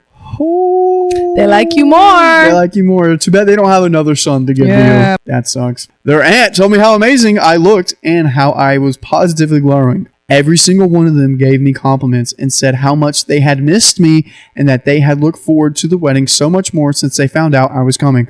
Oh my gosh. People love you. While this was happening, my ex was also saying hello to his family, but failed to introduce his girlfriend to them. Mind you, none of them expect his parents had met her at this point. So she was left to fend for herself, and I really felt bad for her. The night went on, and after dinner, my ex, along with this girl, disappeared for most of the night. At one point, Heather came fuming, telling me that they had been outside the whole time while my family and friends were giving speeches, and when asked to come inside by the maid of honor, he had asked why and refused to come in. I bet you maybe the new girl, or I think he was she's fussing. jealous. I think they're all, new girl's jealous. He's probably girls. upset that his family are, trying to talk to his old ex. Yeah, someone's not being very secure. Yeah. Everyone's insecure here. And Opie's just living her best life. She's just glowing, dude. And you can glow if you come to our lives every weekday. When? 3 p.m. PST. Just tap. Tippity tap Tap, tap. tap. OP is winning. Yeah, OP, you're fine. Like, you've done nothing wrong. His family loves you. They hate the new girlfriend. They hate him, it seems like. So you're chilling, man. There's nothing else that you need to do. Trade son for ex-girlfriend. They probably would take that easily. Meanwhile, I was having the time of my life sitting with Heather's work friends and two of her cousins, one of who tried to hit on me despite being a baby-faced 20-year-old while I am a full-grown 27-year-old woman, but fun nevertheless. I would do this if I was 20. Oh, heck yeah. What's up, baby mama? I got invited to some events. Dude, especially if Angie was like 27. If Angie was 27 and you were a baby-faced 20-year-old, you'd be like, and she was wearing what's pink. up, baby? I'd be like, hey, girl. Want to dance? In this version, your voice hasn't dropped yet. Come on. Come on. Want to dance? I got invited to some events by the aunt, and I will attend if I have time. My ex's parents also asked if I was willing to be their tour guide since they were planning a trip to my country next summer, and I happily accepted. I danced and I drank champagne. I laughed, and I had talked with everyone I knew, made some new friends, and had a night and a hangover the next morning that I will not soon forget. I left knowing that I had been seen as a friend of the bride rather than the groom's brother's ex, and that nobody in the family had ill feelings towards me. All in all, my petty heart was happy, and the bride and the groom had a beautiful wedding that I had a great pleasure of being a part of. We love W-O-P. W. That was Someone's good. in the chat, Heck man. yeah. You killed that girl. You slayed. But I think that's the end of that episode. My fiance invited his ex situationship to our wedding without telling me, The more the merrier. as they say, especially all the situationships, as they also say. I, 23-year-old female, am getting married in January and just found out my fiance, Mark, 25-year-old male, fake name, invited his old situationship to our wedding without consulting me. Well, she's a hoot, right? Yeah, That's why. She's a good time. Can you? By the way, this comes from u-no-nectarine299 on the ROK Storytime subreddit. So, for context, me and Mark met on a dating app 2 years ago after he broke up with the relationship. To be honest, it's quite confusing what he and Tracy, 22-year-old female, had. They met because of a mutual friend and started to develop feelings for each other. Mark told me they never dated or slept together, but it was more than friendship. Until today, he keeps her love letters, gifts, and talks about her. Okay. So they had like a romantic relationship. There was love letters. Supposedly they never like dated or slept together. It sounds like she didn't want to get in the relationship. You think so? If he was writing love letters, Oh wait, who was writing the love letters? Was it both parties? he keeps her love letters. So he didn't want the relationship. Well, we don't know. Like, yeah, that's a good question. Like, why didn't they date if they were sending love letters to each other? Tracy and him tried to stay in contact after the breakup. So they didn't date according to the story, but they had a breakup. Staying friends, but she ghosted him after finding out we started to date. From what I saw on her social media, she's in a relationship, so I'm not worried about her trying to get with my fiance again. They haven't been in contact for 2 years, but he still has her number and email. I found out about him inviting her after I checked again our guest list and finding her name. I know Tracy's not a threat to our relationship, but Mark inviting her behind my back makes me feel bad about our whole wedding. He told me he doesn't feel anything for her, yet he made sure to send her an invitation. This is probably me being insecure, but my fear of him not getting over her is slowly creeping inside my heart. I don't want to lose him. She said,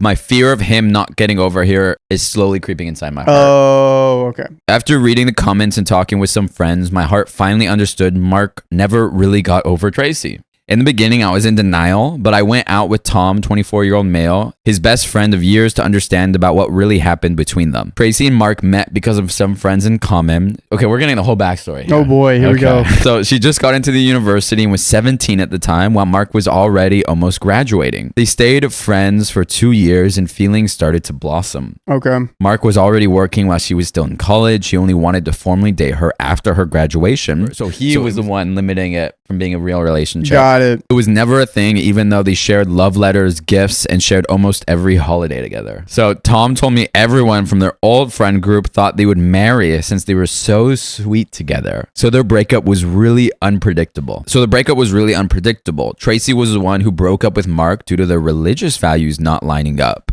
Oh, so she actually broke up with him as she wanted to save herself until marriage. In the end, they decided it was better to go separate ways and maybe try again after a few years. Okay. But after me and Mark started to date, Tracy realized that it was pointless to wait for him and started to see other people. So she blocked him and everything except email just to have a clean beginning. Okay. But this was the girl. In the end, I finally realized Mark is just hopeful that Tracy will come back to him due to their talks of trying again after a while. It honestly hurt so much as I loved him so much. I still didn't confront him since I'm still shaken up, but I don't know if this marriage will happen. I'm going to update once I calm down and confront him. Okay, so there is another update. I just want to say there are so many assumptions going on OP's part. Yeah. They make sense. It's quite reasonable to like hear about all this stuff, not really know it, and to like jump to all these conclusions, but they will stay conclusions until they are confirmed. And she said she's going to confront him. There's nothing really to like confront him about. It's more of just like checking if these things are true or not. So it's been a while since the last update, and I'm here to announce the wedding has been called off. My parents are the one canceling everything for me. It's like I returned to my childhood when mom and dad had to solve my problems. I confronted Mark after talking with Tom and made him aware of everything I've been dealing with. His reaction at the beginning was dismissive and was almost as if he was trying to escape from the situation. In the end, we don't know how she brought it up to him, but it could possibly have been very blaming. We don't know. Wait, yeah, the way it was. In the end, Mark said he never loved someone. You were right, dude. The first love theory. It is, yes. Tracy, because it was pure and innocent. He dunked it. Yeah, Jesus Christ. Oh my God. So she reminded him that not everything is about carnal desire, and in the darkest moments of his life, Tracy was like a sunlight. Jeez, golly. Man. Hearing the man you love admitting how much he loved a woman is so hurtful. Okay, so one, OP was making a lot of assumptions. They turned out to be true. This isn't always the case, okay? Don't follow this rule book. This is the only exception. You know how you do a math problem? Yeah. And you do it wrong, but you get the answer right? During the talk, I started to cry, bawling my eyes out. That's so sad, dude. Mark had the audacity to say he loves me, but it's a different kind of love. Yeah, like you have first place and second place. You're like Babe, second place. I still love you, but just like less. I asked why he invited her to our wedding, and he was speechless. Why he had to throw away our future for something in the past. This hurts so much. You know what's worse? Like Tracy's probably completely moved on. Yeah. So like he just shot two birds with one stone, my dude. Mark told me he knew Tracy didn't block him on email since he was the one who helped her get her first job, and a lot of professional stuff was also involved. This is how he was able to send her our wedding invitation, but he meant no harm. When I asked what he meant with this, Mark just said he wanted to make her watch us together and realize what she lost because he was hurt that Tracy was pregnant and not married. Dude, so you're using your fiance and your wedding, the person you're going to spend the rest of your life with, to make a past partner jealous. Just such not a good look. Oh my gosh. So the moment Mark mentioned about Tracy's pregnancy, a red alarm started to echo in my head. How did he know about her pregnancy? Yeah, and plus he's probably pissed because he's like, she wouldn't sleep with me, and that's why we wouldn't get together. Oh, you're right. You said she blocked you everywhere. I could see panic in his eyes as he started to stutter. In the end, I made him give me his phone, and I found out more than 5 accounts to stalk Tracy. 5 accounts. Oh man, he really wasn't over. He's really not over this woman. Oh my gosh. My stomach felt sick and the urge to vomit was overwhelming. In the end, I decided to call off the engagement since he was a creep. Oh, yeah. Mark threw himself on the floor asking for forgiveness and he loves me just in a different way. So he's on the floor and he's like, I love you so much, baby, but like, not like I love Tracy. Not as much. Just in a different way compared to Tracy, and was just hurt that she gave herself to another man while he begged her countless times for spicy sleep. This made me feel even more disgusted with him because he felt entitled to her virginity and body. Yeah, it's never a good look to beg someone to sleep with you. Oh my gosh. I left without taking even a bag with me. Everything is just too much. I can't believe I spent 2 years loving a stalker man-child. Oh, I also told Tracy everything and his accounts. That's what I was about to say. You can be a girl's girl here and let Tracy know. Damn. So I don't know if she saw my messages, but I hope she does. The jealousy I once felt for her transformed into pity, as no woman should go through what Mark has done. Mark wants to meet up with me and doesn't want to break up, but I'm just so tired. Small update, Tracy messaged me and wants to get a coffee with me. This is like that one movie with Kate Upton where like all the girlfriends got together and like plotted the downfall of the man. Mm-hmm. Update 3. I think this is my last update since I've already met up with Tracy and talked about what happened. Me and her met at a cafe in the beginning. I was really nervous as I didn't know what was her reaction because her reply was hi. When I was waiting for her, I could feel my back sweating and overall lots of emotion. Tracy arrived and I finally understood why Mark was so obsessed with her as she is definitely one of the most beautiful women I saw. Oh, wow. She's pretty on the pictures, but personally, she looks better. Tracy said hello to me and asked if I'm willing to go to her house to talk since being outside for too long makes her really tired. We ordered some coffee to go and it was super awkward. So now let's talk about what she told me. First of all, she apologized for being the reason why now I'm single, which I assured her is not her fault. Tracy said she received the invitation but was simply not interested in participating in our wedding as she was already in a happy relationship and it's pointless to see a person from the past. With the story Tom and Mark told me, I got curious and asked about them staying friends as it sounded like she wanted to stay with him after the breakup and it's the polar opposite of her behavior. Tracy was extremely uncomfortable with this question but still explained to me why she said that. In the beginning, she was really in love with Mark because he was her first love. She described him as a protector, someone trustworthy, handsome, and kind, as he always showered her in gifts and travels. Everything was fine and sweet, but over time, Mark started to beg her for spicy sleep, so much to the point of her pretending to be sick just to avoid him. Scary. She just didn't want to sleep with him and had some sort of blockage, like a sixth sense telling her not to do it. She was sick and tired about all this and used the fact that her parents were extremely religious to justify why spicy sleep was off the table. This led to a fight, which Mark never told me, and then breaking up. Oh, so the spicy sleep was the sole... Oh, I guess they mentioned that earlier. He thought it was a religious thing. Yeah. But it was because she was like... Like, he was, like, pressuring her to have spicy sleep, and she was like, no. Ay. Like, her body was just saying no. So, but 2 weeks after, they started to talk again as she felt in debt with him, as he helped her get a job in a prestigious company, and he spent a lot of money on her with trips, foods, and presents. Oh, geez. One of the gifts was a Rolex. 18th birthday, which made me mad since he never spent so much money on me. She's like, he never got me crap. He never got me a Rolex. So when Tracy found out me and Mark were seeing each other, she felt relieved and finally had a proper reason to block him everywhere since he was still sometimes hinting about them sleeping together. Oh, wow. Oh, dang. gross. And you were like, he spent thousands on me. I owe him this. Well, he's like, even after they're breaking up, he's messaging her, hinting, like still trying to get spicy sleep with her. Wild. Jeez. In the end, I told her in the entire relationship, Mark would sometimes talk about her, and in the beginning, it was kind of weird. But I just brushed it off since she was part of the story. But if you want to be a part of our story, you could join us live on YouTube every weekday at 3 p.m. PST. Just tap our profile. There's another relevant update. Also, I talked about Mark's numerous accounts, and in the beginning, she didn't believe me. But I showed her the accounts I knew, which was creepy since they all had female names, followers, and pictures. So he put effort into these accounts. He was like cultivating a following. He was like, she's posting. Sometimes you can tell accounts are fake because it's like they all got posted within like 3 days of each other.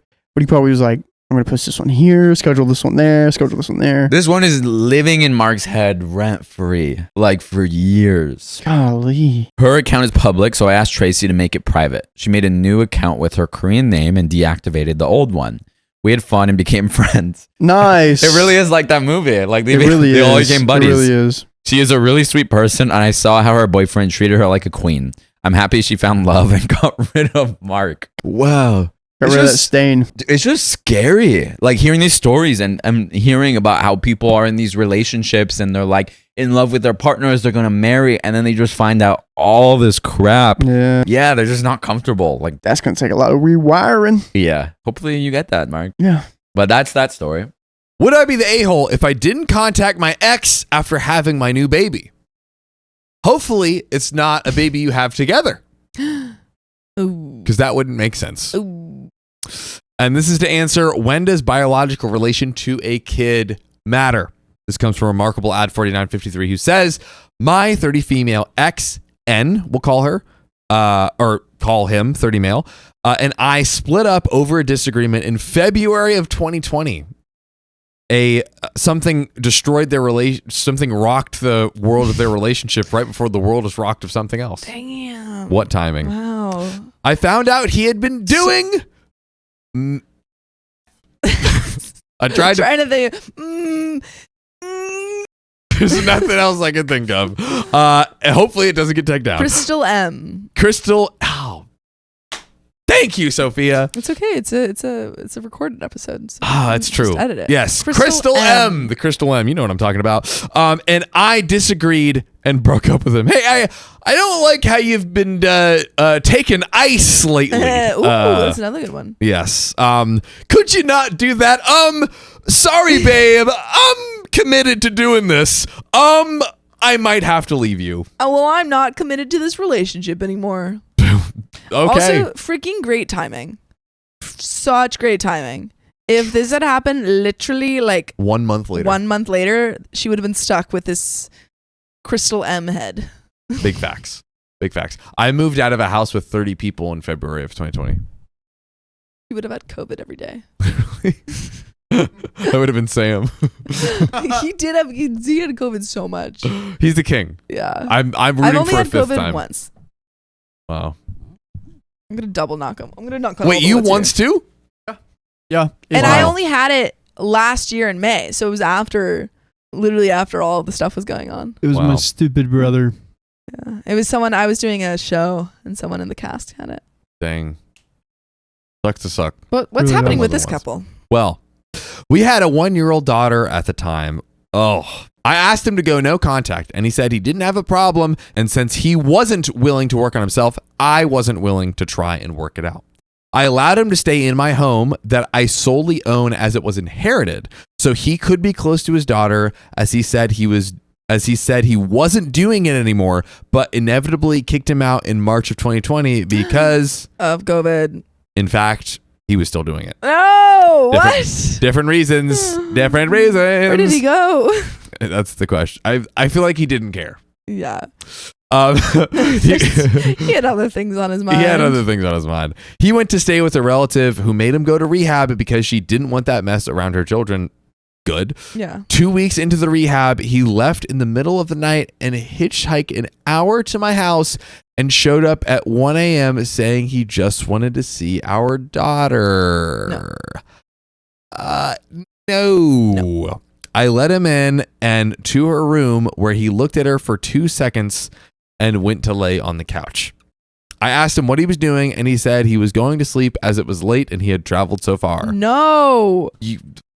No. He literally used the daughter to get a free place to stay. Liar. Liar! Cast him out! You sit on a throne of lies. I told him no and kicked him out. He showed up at my work the next day, but had just bought a drink and left. This man really keeps you on your toes. Never know my next move. Yeah, Like, you never I need know, to see bro. the baby. Okay. I need a drink. Okay, bye. A few days later, his mother messaged me asking if I had heard from him because the family hadn't in a few days. I told her I hadn't seen him since he showed up at my home and work a few days prior. She asked me to file a missing persons report because she was several states away. I didn't want to be in the middle of it, but I filed the stupid report where the officer treated me like a crazy ex, even though I gave his mother's number for the contact info and told the officer I wanted no part of it. He eventually contacted his mother and let her know that he was in a mental facility a few hours away from me. In June of 2020, he was released and was set to travel to his mother's state to live with her, and we arranged a visit for him and our daughter at his aunt's house. We were there for a couple of hours while he didn't play with our daughter and just sat sulking in his chair. That's the last time they physically saw each other. Since then, there's been barely any contact. He didn't call her the rest of 2020 and most of 2021 because, according to him, she would know. And she's a baby. Who cares? She's a baby. What am I going to talk about her? She's a baby. She's going to go goo goo gaga and I'm going to talk about Crystal M. Oh my God. She doesn't have any teeth. I don't have any teeth. Yeah. I guess we can relate there. That's the only thing we have in common. Oh my God. In 2022, they were about 6 calls for a total of 4 hours, like 4 hours total for the whole year of talking to each other. In 2023, about 9 calls for 2 hours total. For our call time is rapidly decreasing. Yeah, slightly shorter calls. Throughout the years, I've asked him several times to contact her more, and twice he agreed to call more, but with ridiculous demands. Once in 2022, he wanted to call every night at 10 p.m. when he got off work, and I told him that wouldn't work as she went to bed at 8, and he said... She's a baby. She was just a baby. And he said, fine, and that he wouldn't bother calling. Honestly, let this man loose. Make him pay child support, but... Yeah. Keep him away from your child. I don't think it's worth it. It is not worth it to keep him around because he seems like awful. And I would not want him around my child. Yeah, if anything, I feel like the contact might even like make things worse. I think so. Versus just like, hey, let's like insulate ourselves and be able to just focus and build and what on ourselves. Keep him away. That's all I'm saying.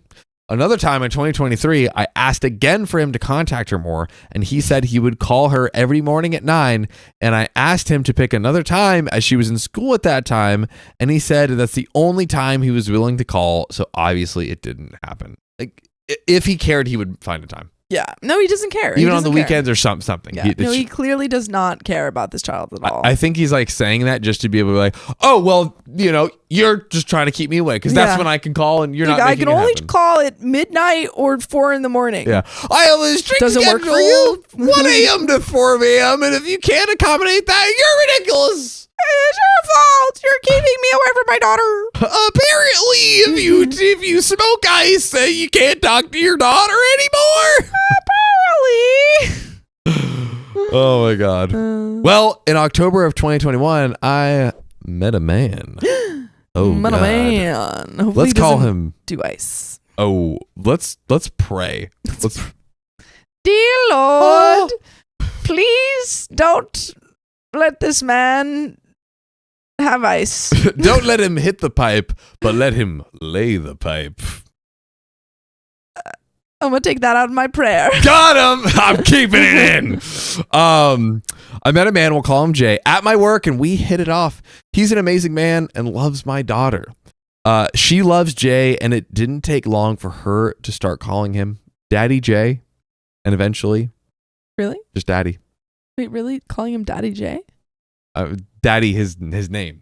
Oh, okay. Jay is his fake acronym Daddy letter Jay. name. But that's still funny. It's just like Daddy John. Daddy Jay. Is that my new nickname? Daddy Jay. What's up, y'all? It's Daddy Jay coming to you live from OK Storytime Studios. Completely sober, Daddy Jay.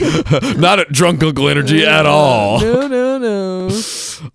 He proposed in May of 2022. And in January of 2023, we officially started trying for a baby, and it didn't take long to conceive. Hey, yo. So fast forward to Christmas of 2023. N, my ex's mom, comes to visit our daughter. She tries to visit once a year and sends gifts every holiday, but never calls her. We met her at We met her at her cousin's home, and while there, her cousin's wife, who's a good friend of mine, let it slip that I was 6 months pregnant. She asks questions and congratulates me. I thought it was all fine. Until I start getting messages from N basically complaining that I'm knocked up and whatnot. Not your problem, pal! Knock yourself out. Knock yourself out. We don't want you. There's a bunch of back and forth where he's trying to make me mad and accusing me of not letting him talk to his daughter, which isn't the case, as I've always asked him to call her more, but whatever. After checking my blood pressure and seeing that it was 160 over 120, I eventually tell him I won't be responding, and he was stressing me out and making my blood pressure rise. Damn. You're literally making me sick, pal. Making me sick. He informed me that he doesn't give a F about my blood pressure and hopes I have the most stressful day and that I stay stressed. He sucks. I told him that since he was wishing harm on me and my baby, that I won't be responding to him until after I give birth. He got mad and said, we'll see. But thankfully, left me alone. Kick him out. Get him out. Get him out. We already kicked him out of the house. Now we got to kick him out of your life. We got to kick him out of the universe. Please. Go through a wormhole and never come back. Grow on a frozen rock where you can do your frozen rocks in space. Like a comet. Get out there. Anywho. I forgot to mention this earlier, but when I had my first daughter, she was delivered by emergency C-section because I suddenly developed preeclampsia. Preeclampsia? Of course. I'm an expert in that. But just to pop quiz me, Riley, why don't you let us know what a preeclampsia is? A condition in which one or more it is eclampsia. Convulsions occur in a pregnant woman suffering from high blood pressure, often followed by a coma, imposing a threat to the health of a mother and baby. I love the way you like it, proposing a threat to the mother and baby. Love that. So dangerous, very dangerous. There we go. So I developed preeclampsia, and during my surgery, my oxygen also dropped, and I had to be put on oxygen for 4 days. Oof! And had to stay an extra 2 days in the hospital to be monitored, and our baby was in the NICU for 3 weeks. Oh my God. So going into the second pregnancy, there were already concerns as my blood pressure was high the whole time. And I had to be medicated and monitored. Whoa. Thankfully, the hospital is racking I was about to say, I was like, right now. It's already expensive to have a baby. Yeah. And then to also have to pay all of those medical bills. Hopefully there was some, it's like disastrous care or whatever it's called for the pregnancy, where it's like, okay, when extreme complications occur, there is at least covered up to a deductible, hopefully. But who knows? Healthcare. What are you going to do? Thankfully. She was born in March without emergency intervention, and we were fine. Okay. We love to hear that. I haven't reached out to my ex, and honestly, don't want to. Don't. Good. Don't. My daughter honestly doesn't know this man and hated when I made her talk on the phone to him. More evidence you should run away. He brings nothing positive to our lives. Sorry it's so long, and if things aren't worded well or if I left anything out, as I'm writing this between customers while I work, willing to answer anything in the comments. Quick edit to add. As far as I know, he's clean, but he did have a DUI in 2020. Kinda. So just get him out of your lives. Look, if he's off the ice, that is definitely a major improvement just for him and his health. Well, but he is still the stinkiest of stinkiest mans. Get him out of here. I think the situation is, if he comes back to you and says, hey, I want to be in my daughter's life, I'm willing to make changes, I will prove to you that I want to be in her life, and I'm going to do all of that.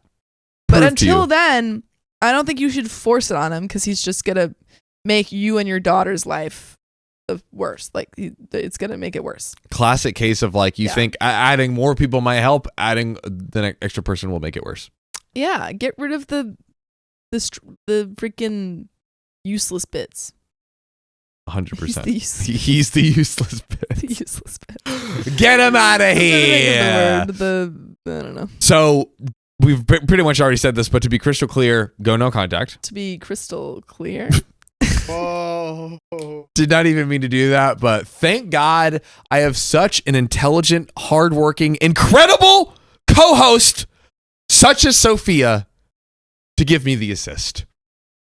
Thank you. Also, What? I hate to be this way, What do you got? but if someone I'm scared. was in order, like, going to be on the crystal, I'm voting you. For some reason, I don't know why. What? But because I think it's just because you're from Florida. Not really sure, but I was like, who in our group? Yeah. I think you were like, I hate to be this way. I do. I hate that really do. thought went in my head. But you know how I am with thoughts that come into my head. I have Yeah. to say them. The most beautiful thing is that Riley did not actually have to share any of this. No. But he actually does, because it is the impulse that builds inside of him that he can't. Look, guys, the amount of times he has either existential crises or crazy thoughts that just like we're just sitting there and he'll just like say it. It is I'm never true. prepared. He does just say things. He truly does. I feel bad for keeping it in because I'm like, oh, I feel bad that I thought this. I gotta let him know. Yeah, he's like, oh, I need to tell you this right now. But Yeah. Riley, sometimes it is okay to have a It's okay to private have an thought to inside yourself. It is true. Sometimes you don't need to tell us. Sometimes actually benefits the people around us to not share those thoughts. Yeah, it's true. And while it might be getting off of your chest, it might be, It's so heavy, and I need to let it go. Jesus. Like, Do you you see what he just did there? Yeah. but I have to I just can't keep it on me anymore. I gotta get it. Ooh, I need you to hold this now. See, this is why I don't think the other story that Riley didn't let me tell you about, the person was supposed to keep a secret from her partner, and Right. Riley was like, I would keep it a secret to the grave. I would. You couldn't. I would call my buddy Rex and be like, "Hey, this is what happened." He'd be like, You "Damn, would that's You just listen. have This to is tell what would them. happen." I call Rex. He'd be like, "Damn, that's crazy," and then it's done. but you've already told someone. Yeah, and it's Rex. And do you know where to find Rex? I think Kind of. that you would end up telling them. I would not. I don't think you could keep that secret. I will. What was the secret? Oh, Quickly. it was that the father-in-law told OP that her husband, that his sisters weren't biologically his sisters. They were his uncles. Classic case Yeah. of Uncle not the real Dad. children, Not the real children. not the biological Yeah. children. My girlfriend is sleeping with her ex, and I'm uncomfortable with it. Should I stay or should I go? Should OP stay or should they go? I could see how your girlfriend sleeping with her ex is kind of not cool. Yeah. Like kind of not great. The vibe. I am predicting that this is going to be one of those ones where it's like Tricky wording. they were literally Yeah. sleeping next to each other because like, Yeah. babe, we were just like on the trip and there was no space in the hotel and it was literally like the floor was covered in fleas. Yeah. And like They were in Paris. They were in Paris. There were bed bugs. There was like They literally had to cuddle together for warmth. no other option. Yeah. I'm guessing that's what this is going to be. Yeah. And still, I think they're trying to trick us. they're trying to trick us. And even still, it's not okay. So I'm going to go with OP. You should go. You should. I love that. Yeah, we should do that. We are doing that. That's true. All right. So this comes from Apprehensive War 218, who says, my girlfriend and I, female, have been together for almost 1.5 years. First relationship for me, not for her. I trust her so much, but this situation with her bestie/ex has always made me insecure, especially because of the way I found out. She casually dropped it 4 months of dating because she thought she had already told me. Oh, Interesting. I don't know about that. Before she dated me, she had a LDR. Do we Long know what distance that? relationship. Oh, okay. She had a long distance relationship with this now best friend with whom she broke up with 6 months before meeting me. During the breakup period, they took a trip together and one night started making out and then realized they were in the wrong and only wanted to be friends. Also a fact I found out much later. During the relationship? No, Or I this is think this is 6 before- months before meeting me. Ah. But this is kind of like a thing. That's like a thing. Like in like women, lesbian Yeah. relationships or like just like women relationships. That's like hang out. They make out and they're like, this they're is like, not. wait, actually, sorry, we're just friends. We're This besties. ain't for me. Yeah. So I'm right now. I'm not skeptical. Okay. Now they live in separate countries, but we are planning to visit the city where her bestie is living and where I'm from. And she expressed wanting to stay a few days with her bestie. My house and hers aren't very far apart, mind you. How are you feeling about this, John? You know, what are your thoughts on that? You know, it's actually something that stood out to me that maybe didn't to everyone is that the bestie and OP are both in the hometown, and there's only room for one of us in this town. Yeah. There's a snake in my boots, There's a snake and it's in my boots. Yeah. And not this other person. But I think that it's, you know, they did make out. They said, OP says that her partner said that they were like, we just want to be friends. Yes. But do we know For that sure. that's what actually happened? That's true. That is a question in my mind. Maybe OP's girlfriend forgot to tell them again, like they said before. Right. Yeah. A little whoopsie. Like, oh, sorry, I forgot to tell you we're actually in a relationship. Question. Big protein. The whole like girls that are into girls making out and then being like, we should just be friends. Does that happen with guys too? Like, I've never heard don't this know. before. Usually, like, if I make out with someone, I'm like, oh yeah, this is it.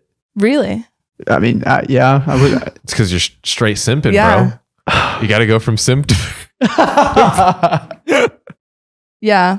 I mean, I can't speak from the guy's perspective. I only know friend, I can't say. I can't tell But you that. say it Riley. anyways. No, I just can't kidding. tell you that, Riley. That's something that you have to learn. I for think yourself. I think men are more like Get over here, John. It's like a kind of, generally speaking, a little binary on either you kind of like, oh my gosh, like this is happening, everything's going on, or the guy's like, nah, it was nothing. It was like not a hookup if it's literally making out, but like a casual hookup type of thing. I feel like that's the kind of like stereotypical choices of the guy response. Okay. Mhm. Yeah, that's right. Right? Yeah. I just like they made out and now they're friends. That's what like I'm like. I don't know. I feel like that happens a lot. I think that happens pretty often. I think that happens pretty often. Yeah. Like I'm just saying if I was gay and I made out with John and then I made out with John and then now we're friends, like I don't know if I could look at it I the wouldn't same. be able to resist you. That's for sure. Okay. Mhm. Yeah. Good. Like, I mean, I already can't resist you. Like, I don't need any more fuel to that fire. Okay. There's just honestly there's one person between us then. That is true. Is it me? Should I leave the room? Yeah. Sophia, can you just leave the podcast studio? All right, gotta Quit go, reading guys. this story. I think I'm intruding. Just kidding. Could you continue this? Yeah, story, sorry, actually? we got sidetracked because Riley has questions. Wow. Riley's questioning. Big protein. Stop it. Okay, where were we? I expressed discomfort at her sleeping in the same bed with her bestie, who she used to have sex with. Stop. Whoa. Wait. Hold on. Hold on. Wait a minute. Hold on. I guess that's kind of... That, I think also that could be a thing. I don't, like, I'm not. Yeah, it's a little confusing, but it seems at this point we now know this particular bestie, they have slept They have together. slept together. As of this point, Actually, right now. yeah. Okay, wow. In that sense of the word. Yes. And while she could understand my perspective, she also reasoned by saying she didn't want to bring that history into their current friendship, since they've long determined they only wanted to be best friends and weren't good for each other. She said that her place is small and likely only had a couch, and it would be weird to not sleep in the same bed as her bestie. Am I the a-hole for still being uncomfortable with her sleeping like that, even though I trust her completely? I've only met this friend once very recently through FaceTime, so my distrust could also be from not knowing her and my girlfriend taking so long to introduce us. There are times this relationship with her bestie/ex makes me so insecure, and other times when I could give an F. Don't care. All I know is it's driving me crazy. What do you think, John? Should they break up? Should they stay together? Is OP crazy? Don't think we're yet on the grounds of fully shutting down the relationship. Yeah. I think this is the type of thing where OP's like, hey, let's come to the table. Here's why this is uncomfortable for me. Here's why I don't like it. And can we make a plan moving forward to not, do something like you sleeping in the same bed as like an ex-partner or something. And then if the partner is like, you know what? You are so right. I apologize. Let me prove with my actions that I can be trustworthy and that we're all good to go and we're Gucci. Could be good. Yeah. Could be truly a simple misunderstanding of the partner being like, oh, I personally don't see this as a big deal, but now that you've communicated to me it's a big deal, all right, we're good. Yeah.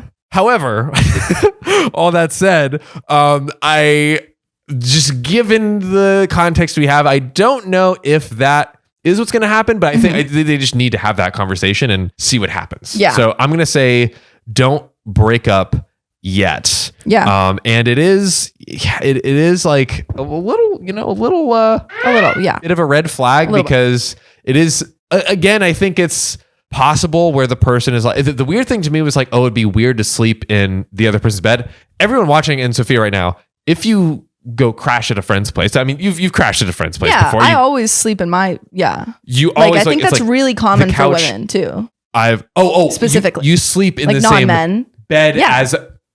I think that's like a really common thing for like non-men to do. That is a great point. Yeah. That is why we don't need Sam on this podcast and we need Sophia and her perspective. That's right. This is defamatory. Do you hear anything? Because I don't hear anything. Yeah. No. I'm being attacked. Sam's allowed. But I think so. Yeah. That is a fantastic point. Yes. Sophia. As a woman. As I a woman. have a thing or two to say. Yes. Because I was like, oh, it's very unusual for like, I'm always like crashing on the couch, air mattress, what have you. Yeah. Like I would never, like I don't have an air mattress, but I would just have my friends crashing, So this that bodes a little bit more in the favor of the partner. Yeah. Right. Where it's like, hey, if it was like a friend with no history whatsoever. Yeah. Could be fine. Like I totally get why OP's uncomfortable because there is history. And I think that's just a conversation that they have to have. It's a conversation that needs to happen. I don't think anything's going on. Yeah.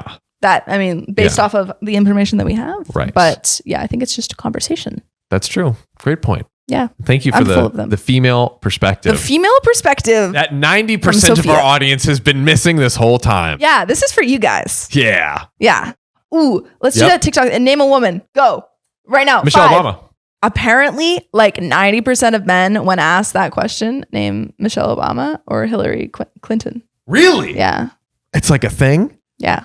Okay, I do have a question about that. Aren't you supposed to because I've seen like a boyfriend and a girlfriend do it. Aren't you supposed to like mention the girlfriend? And a lot of guys mention like their that's ex? like the test. Yeah. Oh. And they get it wrong. Yeah. So, but I mean, like honestly, I would like if I feel like that's just a silly test. Yeah. Wait, I'm gonna do another test. Okay. This is the testing hypothesis. I am being tested. Okay, we're gonna do rock paper scissors. Okay.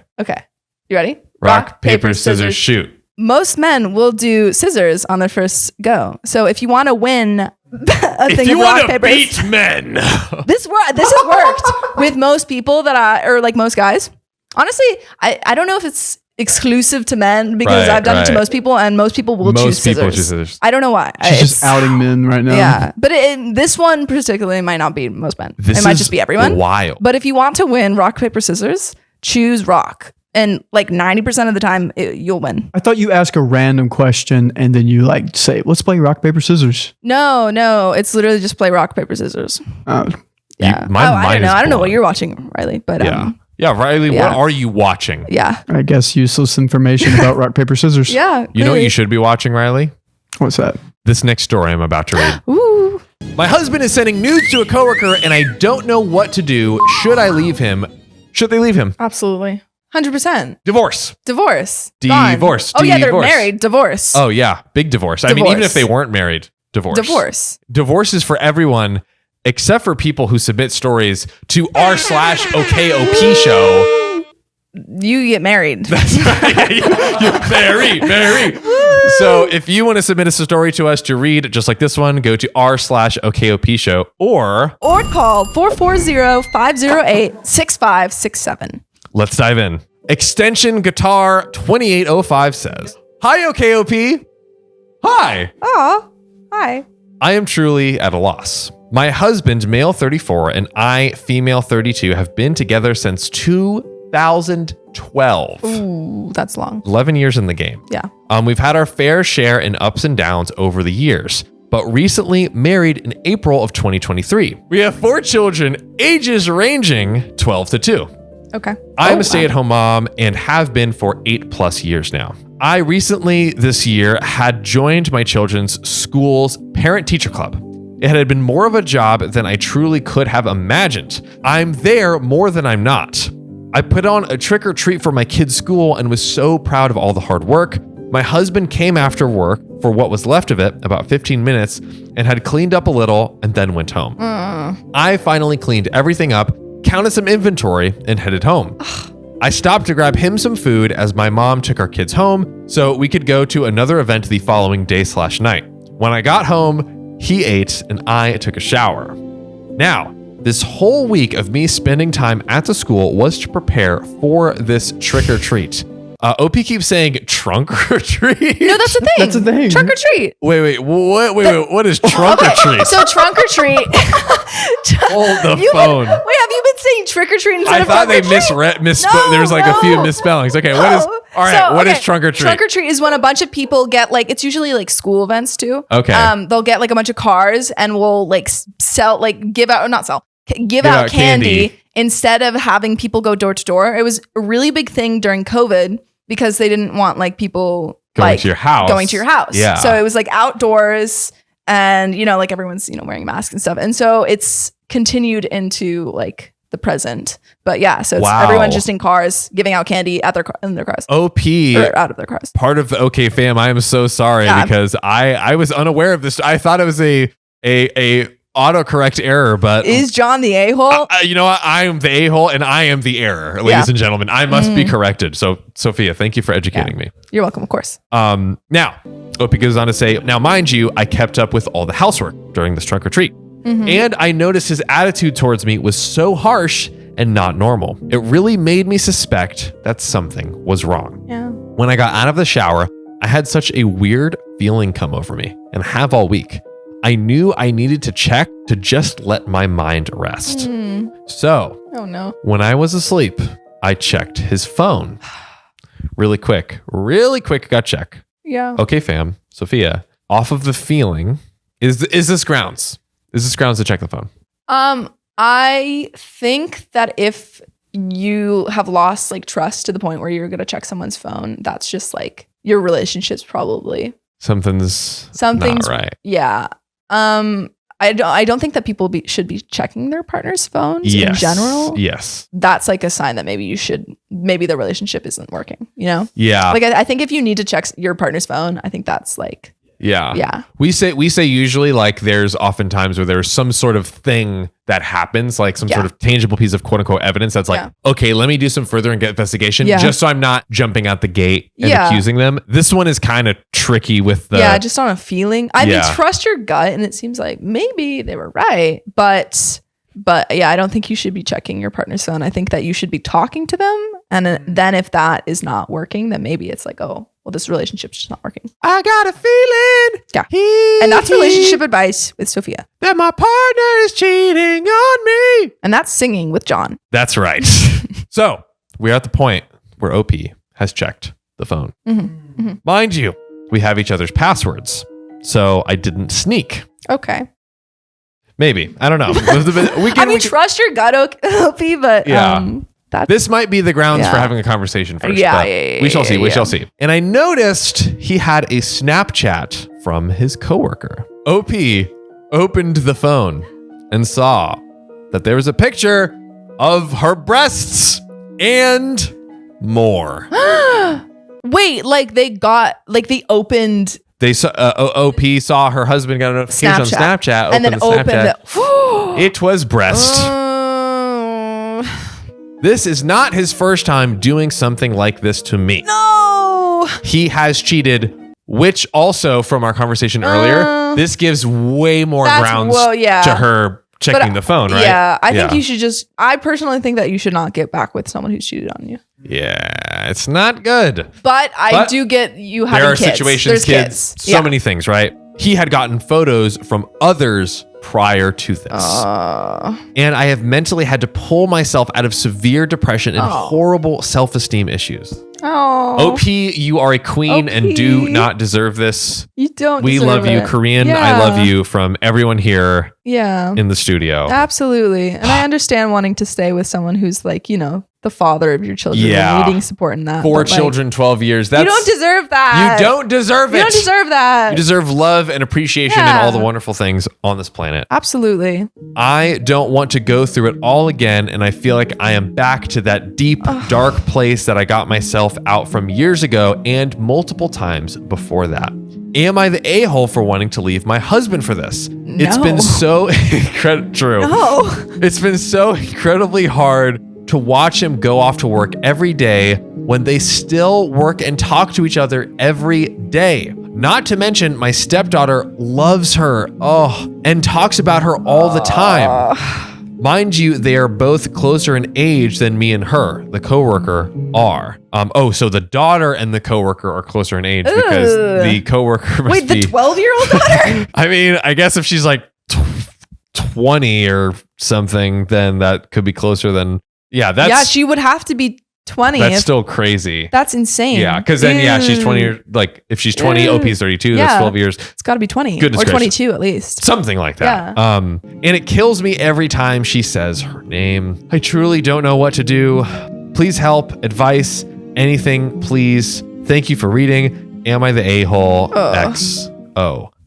OP, first off, we love you. We love you. And I love you. John loves you. We every single Big Protein.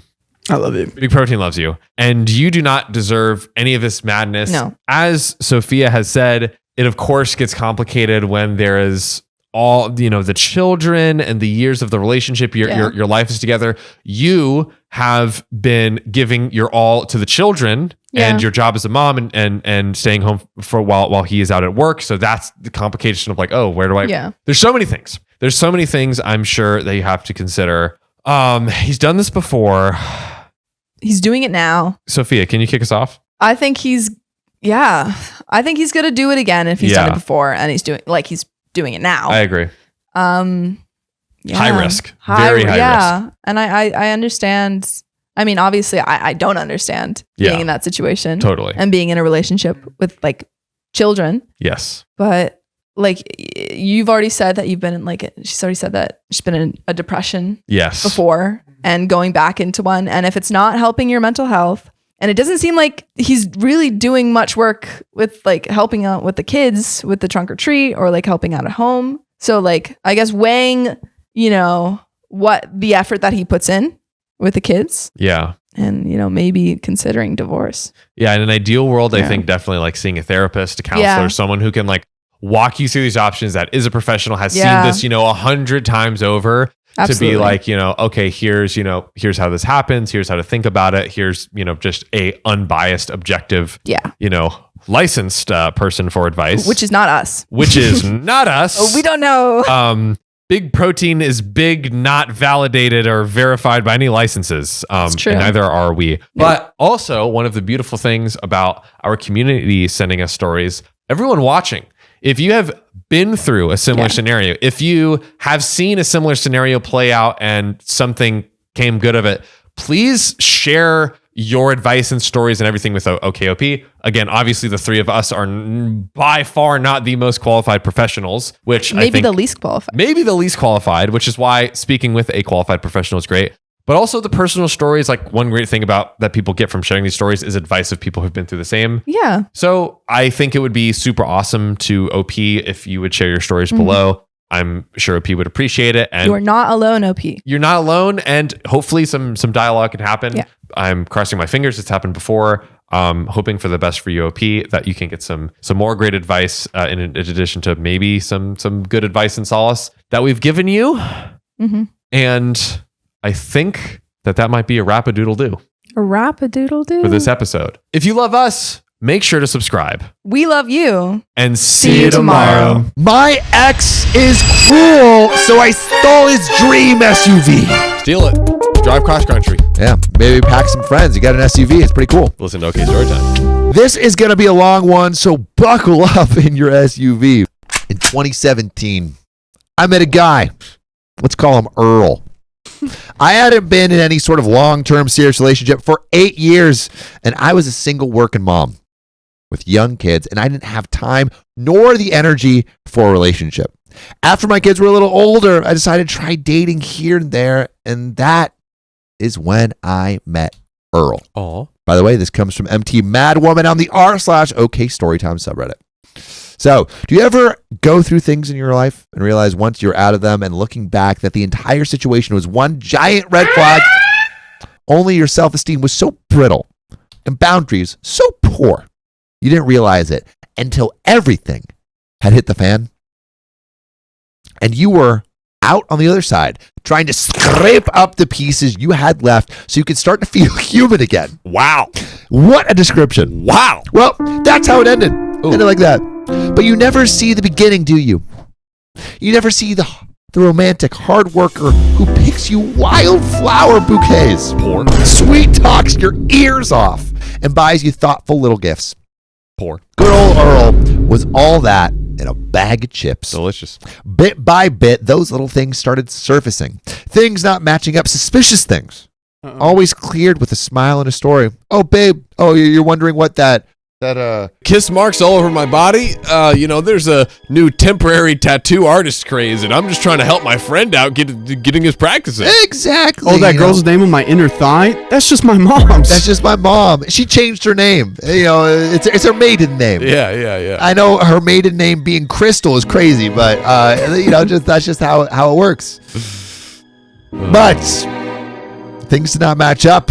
Suspicious things always clear with a smile and a story. And because I was putting effort in this relationship, wanting it to work so bad, maybe hoping to make that happen through sheer willpower and delusion, my own denial kicked in, and his gaslighting became the gaslighting I gave myself. It became a self-propelling cycle. Wow. Press the gas on those lights. Mm-hmm. Tragic. Yeah. You're pressing the gas all the way to a cliff and riding that into the sunset. That's not fun. Things got worse. Environmental aggression. A glass candle holder being the first to go. That flew into my shin. Oh. The first of many scars he would bless me with outside and in. He was a 3-tour Iraq Army veteran with 2 tours of active combat and infantry. So man probably has an arm. Before anyone riding on a horse high starts judging me for staying, I will say I used to ride that steed too. Until you walk through that reality, you don't know what you would do in this situation. And I will tell you now, if you ever have been the one who wants to please others or present one face to the public world and another behind closed doors, it can happen to you. I found out from a gay friend of mine that my ex was trying to hook up with him on a gay hookup app. Wow. What? My pitching God. for the other team. My friend sent me pics that my ex had sent to him of himself. Oh, no. Let's say brushing his tonsils with another man's body part. Not And the message saying, she don't know that I play without her. Not brushing his tonsils. That's crazy. That's Wow. wild. That's crazy. Man's got some talent. And great dental hygiene. He's a two-way player. Oh. Pitching and catching. My friend told me he had way too much respect for me to not let me know what was going on. Okay, W friend. Me being more old school and ignorant of how these sites worked, had a nice long chat with my loyal friend about this site, Grindr. You know, a place where budding frientships Yeah. can start. You know, With anyone around you. where you can, Good old good firm handshake, you know. Yeah, just a couple of handshakes. Hand jobs. I mean, like that. Yeah. Sorry, like A place to go if you're tired of always being on the bottom and you want to hustle. yeah. Mm. Yeah. Come out on Started top. as a bottom, and now I'm a Never. top. I mean, Never. now I'm on top. It's like Drake. I mean, now I'm here. Freudian slip? Of how these sites worked. My loyal friend about the site, who talked to him, Grindr, a location-based hookup app, told me how it worked. My ex went to another state to visit family, so I did a little bit of online research Oh, no. and set up a fake Grindr account of my own, spoofing my location so that it looked like I was in the same town as him, conveniently only a few blocks away. When I clicked on his profile, I had him messaging me less than 2 minutes after I did that. When he asked me for pictures, I am sure the clear face shot and my single finger salute were not the pictures he was hoping for. He was on Grindr while simultaneously holding a text conversation with me, and I busted him. Like as in found him out while we chatted.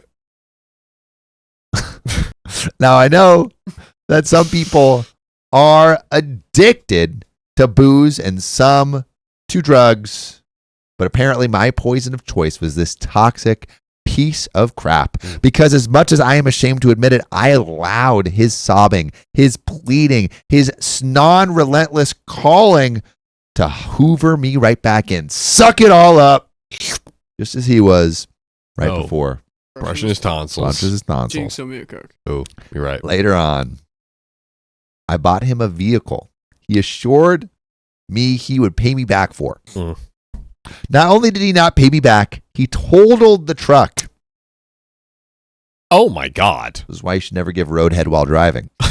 The next year, I got a job I had to use a company truck for, and because we only had my vehicle, he would drop me off at work until the day he tried to make it through a yellow light and someone turned in front of him, and my car I was still paying on got totaled. 2 totaled cars? He assured me he would buy me a new vehicle with his settlement money from the accident because he went after the guy that hit him. Told me over and over he would replace my car. Until then, however, I had to go into debt to buy myself another vehicle, which he never got to drive. Good. Finally, he got a $10,000 settlement after lawyer fees, but instead of paying off the truck, I was now buying because he totaled my car. He bought himself a new truck and gave me $2,000, which didn't even cover the full cost of what was still being owed to me on the vehicle he toted. Dude. Karma did come to call on him when he accidentally set that truck on fire. Again? But this is a whole other story. He spent months trying to get it running again. Meanwhile, I had to move back to my home state to care for an elderly parent. He got a VA back pay, veterans assistance, and bought his dream vehicle, a 2007 Toyota FJ Cruiser. He had talked about it for over a year and wanted one for multiple years. On a trip to see me, he spotted it in a car lot and paid for it in cash. He bought it in my home state, however, so to avoid sales tax by his own state, he had to put my name on the title too, as I was a resident. No. OP. Stop the madness. Meanwhile, my truck I had bought after he told my car was beginning to have some major mechanical issues.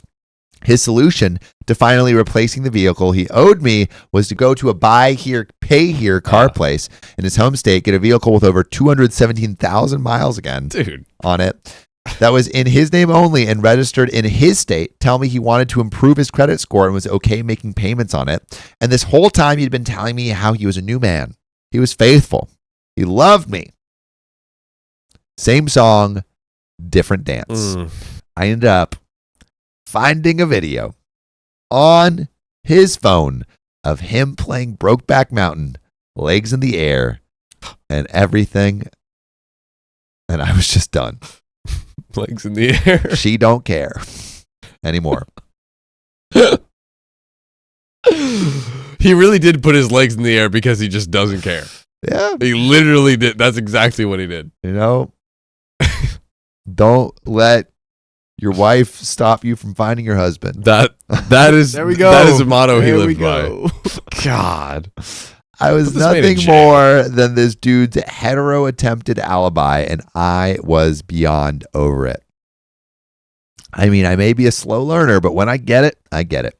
Fast forward, and I reconnect with one of my BFFs from high school, a guy I had a low-key crush on then, but I never pursued because I was with someone else at the time. Turns out we still get along great, and he is the most thoughtful, kind man I know. And wouldn't you know, we are both single. Ooh. I had to let him know that I am a DV survivor and that there are still a lot of things I am working through. I told him about the whole vehicle debacle with Earl and how he left me with his truck that I know he was going to stop making payments on, and I didn't know what to do about it. So my new boyfriend, let's call him Wayne, asked me, "Your name is on the title, right?" And I'm like, "Yeah." "You say you got the key to it?" And he's like, "Yeah." I tell him, "Then let's just drive it down there and get it.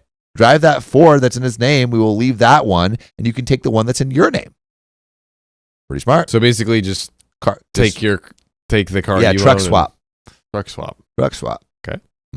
So one evening, we took a little trip. We left the truck with my ex's name on it in the parking lot of the Panda Express. We ate dinner and then drove to Earl's apartment to do some recon.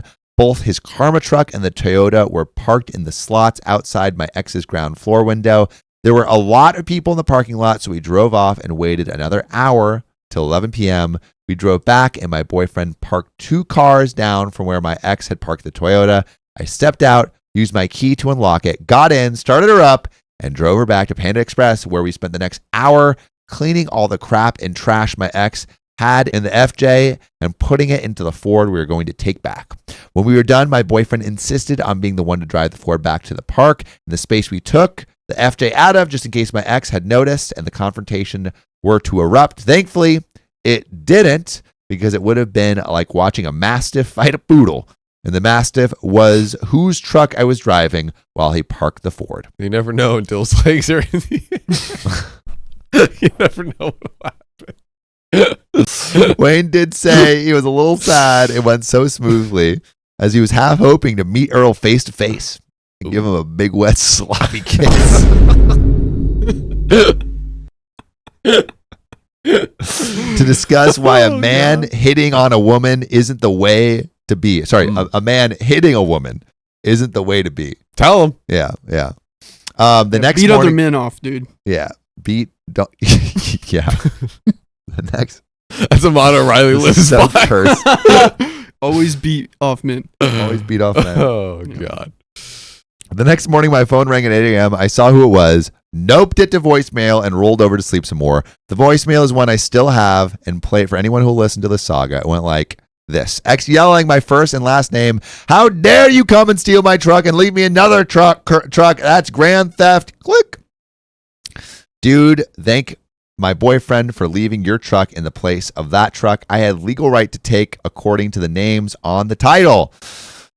I wanted to leave it at Panda Express and not for you. By the way, I never want you to leave our lives every weekday at 3 p.m. PST right here on YouTube and Facebook and TikTok. Just tap our profile. There's another relevant update, but do you think OP did anything wrong here? So basically, she did this swap because that's the higher value car, right? Yeah, get the higher value car. Well, she did the swap because that truck is in her name. It's in her name, yeah. But I'm guessing it's higher value because otherwise, why would you swap it, right? You wouldn't get a crappier car. Yeah, no. Well, it's just you swap it because it's legally in her name. Own. Yeah, and it's legally in her name, and it's kind of a knife twist because that's his dream car. Yeah. He's like, give it to me, but it's like, nah, it's in my name. but I think mostly it's because it's in her name. Right. Are all the vehicles in her name? No, just that one. The other one's in his name. Got it. But but she paid for it getting totaled? I don't know. She think so. paid for 2 total cars, I thought. Or no, I think he just I think he totaled it, and then I think these are different trucks. Okay. I think that's the truck maybe he bought with his settlement money, right? Yeah. I think there could have been a route of just wiping your hands with it and moving on because you don't know what else he's gonna do. But I mean, ultimately, if it worked out, It worked out. and it is, and also like I guess it does avoid a lot of complications like in the future just because it's literally 2 people driving cars that are not in their names. Yeah. I honestly think it probably solves more problems than it creates. Fair enough. Seems to have worked out. So hey. But 2 days after I got back from picking up the Toyota, I got a call from the dealership that my ex had been buying the Ford from. Yep, he had quit making payments months ago and they needed to get a hold of him to repossess it. Oh. This dude would have left me driving a vehicle they would have listed as stolen, knowing full well I couldn't make the $500 a month payments since caring for my elderly parents leaves me only able to work part-time. So, am I the a-hole? Honestly, I am totally okay if I am. So, is OP the a-hole? I say no. Nope. I'm gonna say no. Take more stuff, actually. Yeah. Yeah. Let's rob him more. Yeah. Can we have his table, all of his furniture? A TV. Can he just come home to an empty box? You know, Air conditioning. I think that is one way to get back at him, but I really think that the thing that will really hurt him most especially in the legs, is still in his Grindr account. You know, get him banned. Get him banned. Get him banned. I think just take it. You know, repossess it. Repossess Repossess the Grindr account. Maybe do some hacking. Mm-hmm. Yeah, right. Something like that. Mm-hmm. Mm-hmm. I like it. I'm with it. I'm with this plan. Basically, just steal everything. Steal everything. Steal everything. Good. And throw him in jail. But there But is S2. I went to a concert with my female best friend, but I didn't tell my girlfriend. That sounds like the smartest thing you could do. Yeah. That's a brain Dude, blast. why do you want That's a brain blast right there. Don't tell her things that she doesn't want to know. One simple trick. Sorry. Are you comfortable? Girlfriends comfortable. hate this one simple trick. Never telling them the things they don't like to hear. Yeah. Well, this is a long and complex story. Yeah, tell me about it. I feel like we're going to kiss. But I consider the details. I consider the details. Also, you can't see this, but Keon is caressing my thigh right now.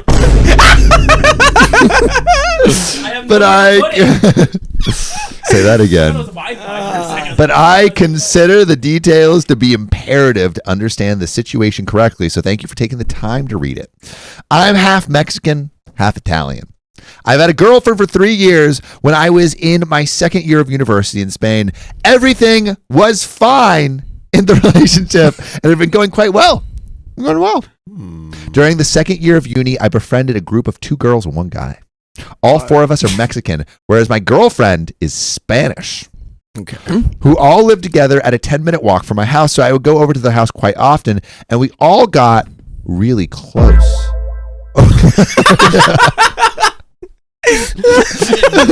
What an opportunity. I mean, where could you move? You couldn't move an inch even if you wanted to. Perfect delivery. I don't know where your legs We'll reveal at the end of the story. My legs end. But I really struck a connection with one of the girls. My girlfriend is always very busy with her uni as she is extremely dedicated and is studying a double bachelor. So she didn't really spend much time with my new friend group. But when she did, it always seems as if there was some friction between her and the new female friends. I feel like we want some friction between us and our new male friends. I see double bachelors right here. You say that. You can say that again. Despite my girlfriend saying she liked them. By the way, this comes from a historical ranger at 7642 on the r/OK Storytime subreddit. So, nearing the end of the academic year, the guy friend of this group had to go back to his country because of his grades. So the female friends were now looking for a third roommate. I was the obvious option for them as there was no one who got along with them like I did. You know? Obviously. I mean, they're so close. It seemed like a good decision as living with them would mean I'd be paying half of what I was paying alone. So I talked about it with my girlfriend, and although voicing her skepticism and preference that I lived alone, she never really opposed the idea. Her voicing her skepticism and preference for you living alone is her opposing the idea, is it not? I mean, it's no thoughts right now. It's like Sam's chest. My thoughts are Sam's chest. I mean, it doesn't seem like she's 100% on it, but I wouldn't say she's 0% on it either. She's suspicious. She is suspicious. She is not. It's not an outright I'm opposing, but it's like it's not outright saying yes. It is. I think it's like, show me some more proof. I feel like she never really opposed the idea, is not fully honest-ish. What do you mean? Well, because she's voicing her skepticism and preference that I live alone. So it's like that is her opposing the idea, is it not? I disagree. Oh, I mean, she's not fully on board. Yeah, no, yes, that is. She is, yes. But what I'm saying is that it doesn't seem like she's like shut the door entirely. No, she's not shutting the door. But she's definitely not, is semi. I feel like the more accurate thing is she semi opposed the idea. Disagree. Yes, exactly. What disagree? Say it. Say it. Speak. I disagree. I disagree. I disagree. Tell me. Say it. Why? Because I disagree. He's just quoting Adam Sandler from that one moment of Uncut Gems where he says, I disagree. Well, I think they went to a concert with a female best friend and didn't tell the girlfriend. That's all I'm saying. That's all I'm saying. Dude, John, I have a girlfriend Fry. Astute. Thank you. So I accept it. John TLDR Fry. It's now It's now the summer. I invited my childhood friend group from Italy, lifelong friends I hadn't mentioned yet in the story, to my house in Mexico. And since the Mexican friend group was already in my country, I extended the invite. My girlfriend couldn't come to Mexico that summer. So now it's these 2 girls that he's lived with in Mexico all alone. Well, why isn't his With his whole girlfriend friend there? group. Because she's busy Well, she should be busy in Mexico. with him. Exactly. Brain blast. Brain blast. Again, No, but yeah, I guess it's understandable that you can't lift up your whole life and switch to a new continent for a season. I think this is just a summer thing. But But still, he goes back to Mexico for the summer. It sounds. Yeah. That's still a lot to do, especially if she's like doing a double bachelor. So again, my girlfriend was skeptical of this trip, and nothing weird happened between me and my friends. It's crazy that she's doing a double bachelor while he's doing a double bachelorette. You know? Damn. Oh, I didn't even pick that up. Yeah. Yep. Sam. All right, sorry, I had to. No, it's nice. I had to pick it. That's All right. nice. That's However, nice. one of my childhood friends, 22 male, really stuck a connection with one of my Mexican female friends, the one I wasn't close with. And she even tried to kiss him No. at one point, but he says he didn't. He says he didn't allow it. Wait. It's so She tried. funny. Okay. You read that right? Yeah. He was in a relationship with my girlfriend's best friend, but it was apparent he had a mutual thing with the new girl. Furthermore, this childhood friend just got the news he was accepted as an intern in the city I was doing my uni. And after speaking to my new roommates, we offered him to stay with us until he found an arrangement on his own. Come September, and now it was me, my childhood best friend, and my 2 female friends living together. We all got along really well and had no discussions or anything. My childhood friends seemed to keep making a connection with my new roommate while he still was in a relationship with my girlfriend's best friend. So now I feel like there's a love square going on. Yeah, there's a lot of love geometry. There's so many angles. There's a lot of angles, So a lot of many angles. vertexes, Mm-hmm. a lot of points. Like a pretzel, like our legs. Oh, yeah. Which leg is mine? Which leg is Keon's? You Yeah, decide. the geometric. You guys choose. There- whose legs Let's whose- rub them to find out. Oh. My best friend, Jesus God, Christ. John, Jesus. John's got a whole chub going on right now. I couldn't betray my best friend by saying anything, but I also wasn't doing right to my girlfriend as she would want me to tell her. My girlfriend and her best friend, meanwhile, started suspecting something was up after seeing photos of the trip in Mexico where the girls were hugging my guy friends, so tensions kept getting worse. So someone's asking for whiteboard. Duchess Cassandra's asking for whiteboard. All you need to know is OP is with his girlfriend who did not come to Mexico. His childhood best friend and his 2 girlfriends that he's living with are in Mexico with him. The childhood best friend is having a thing with one of the girls that he lives with. And OP kind of had like a connection with the other girl that he lives with.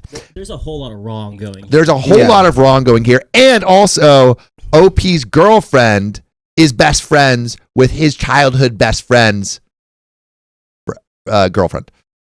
Damn. It's so simple. Does that, It's so that easy. is so simple. does that help? That's all I needed to know. All right, I just good. want to know if we think this guy is gonna blow it or if things are gonna work out. I Something's think this gonna guy, blow. Something's gotta this blow, guy's bro. gonna blow We it. gotta blow something. So tensions kept getting worse between my girlfriend and my female roommates. Eventually, January came and a new semester at uni began, and my childhood friend found some new roommates, so he finally could move out from our house. One night, he calls me and confesses to me that he got a handy from my roommate and that he was going to tell his girlfriend, my girlfriend's best friend. Once that all comes out, of course, my girlfriend felt all her suspicions about my roommates were right, and she obviously hated them now. Which honestly, Fair. Yeah, I understand. she's on the money now. I actually don't believe that you haven't gotten a handy from those roommates. I would believe that. I would believe it in I'm a on- second. I'm on that And he's team. writing this whole post to show his girlfriend, see, I didn't do anything. Yeah, I get a hand Yep. from my roommates all the time. We always try to give that. We give a helping We're givers. Yep.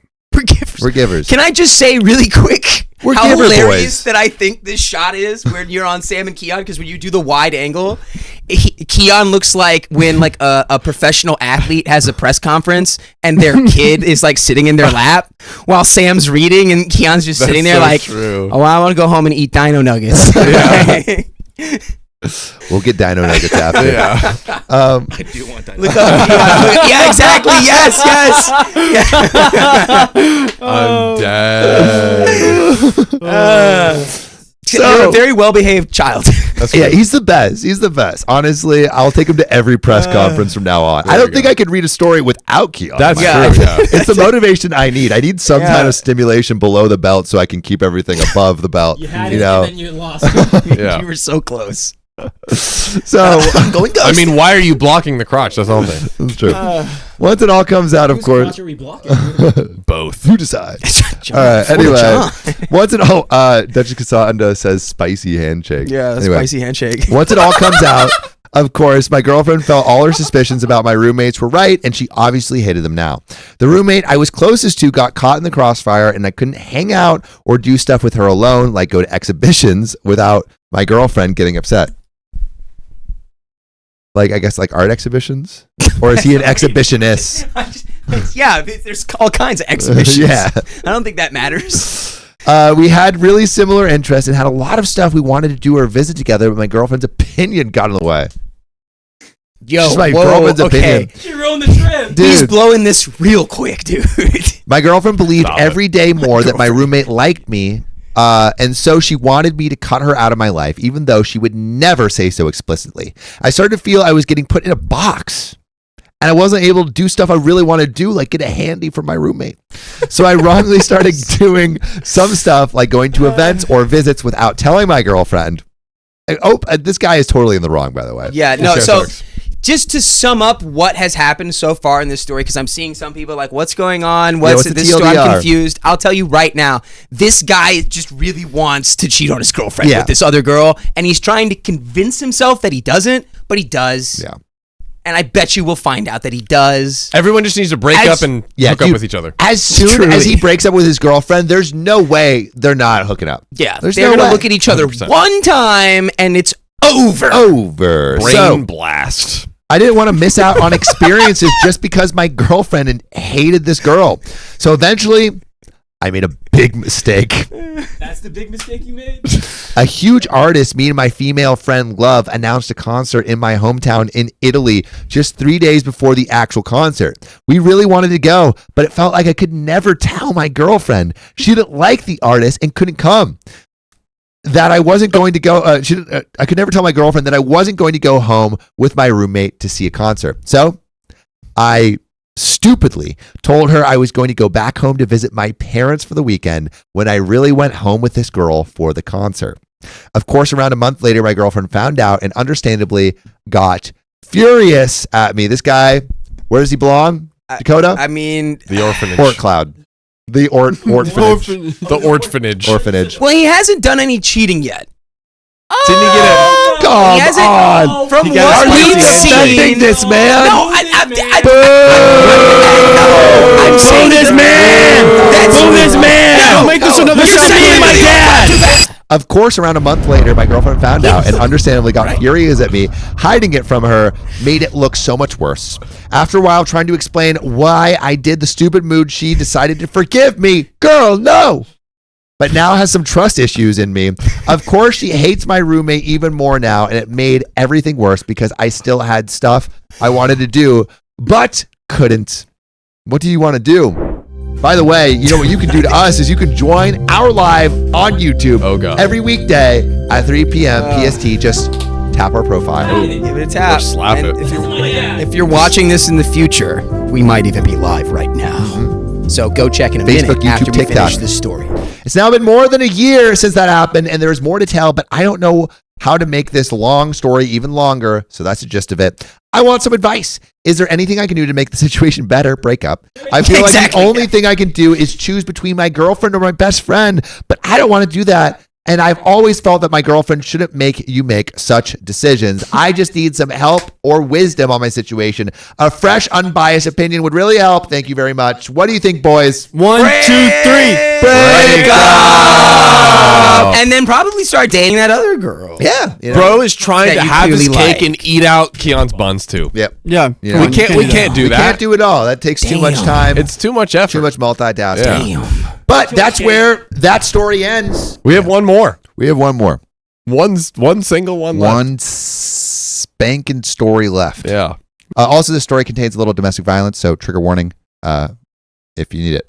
Hoorah! Let's do it. My ex-friend blamed me for his homelessness. He did it to himself. Just go buy a home. Yeah. Done.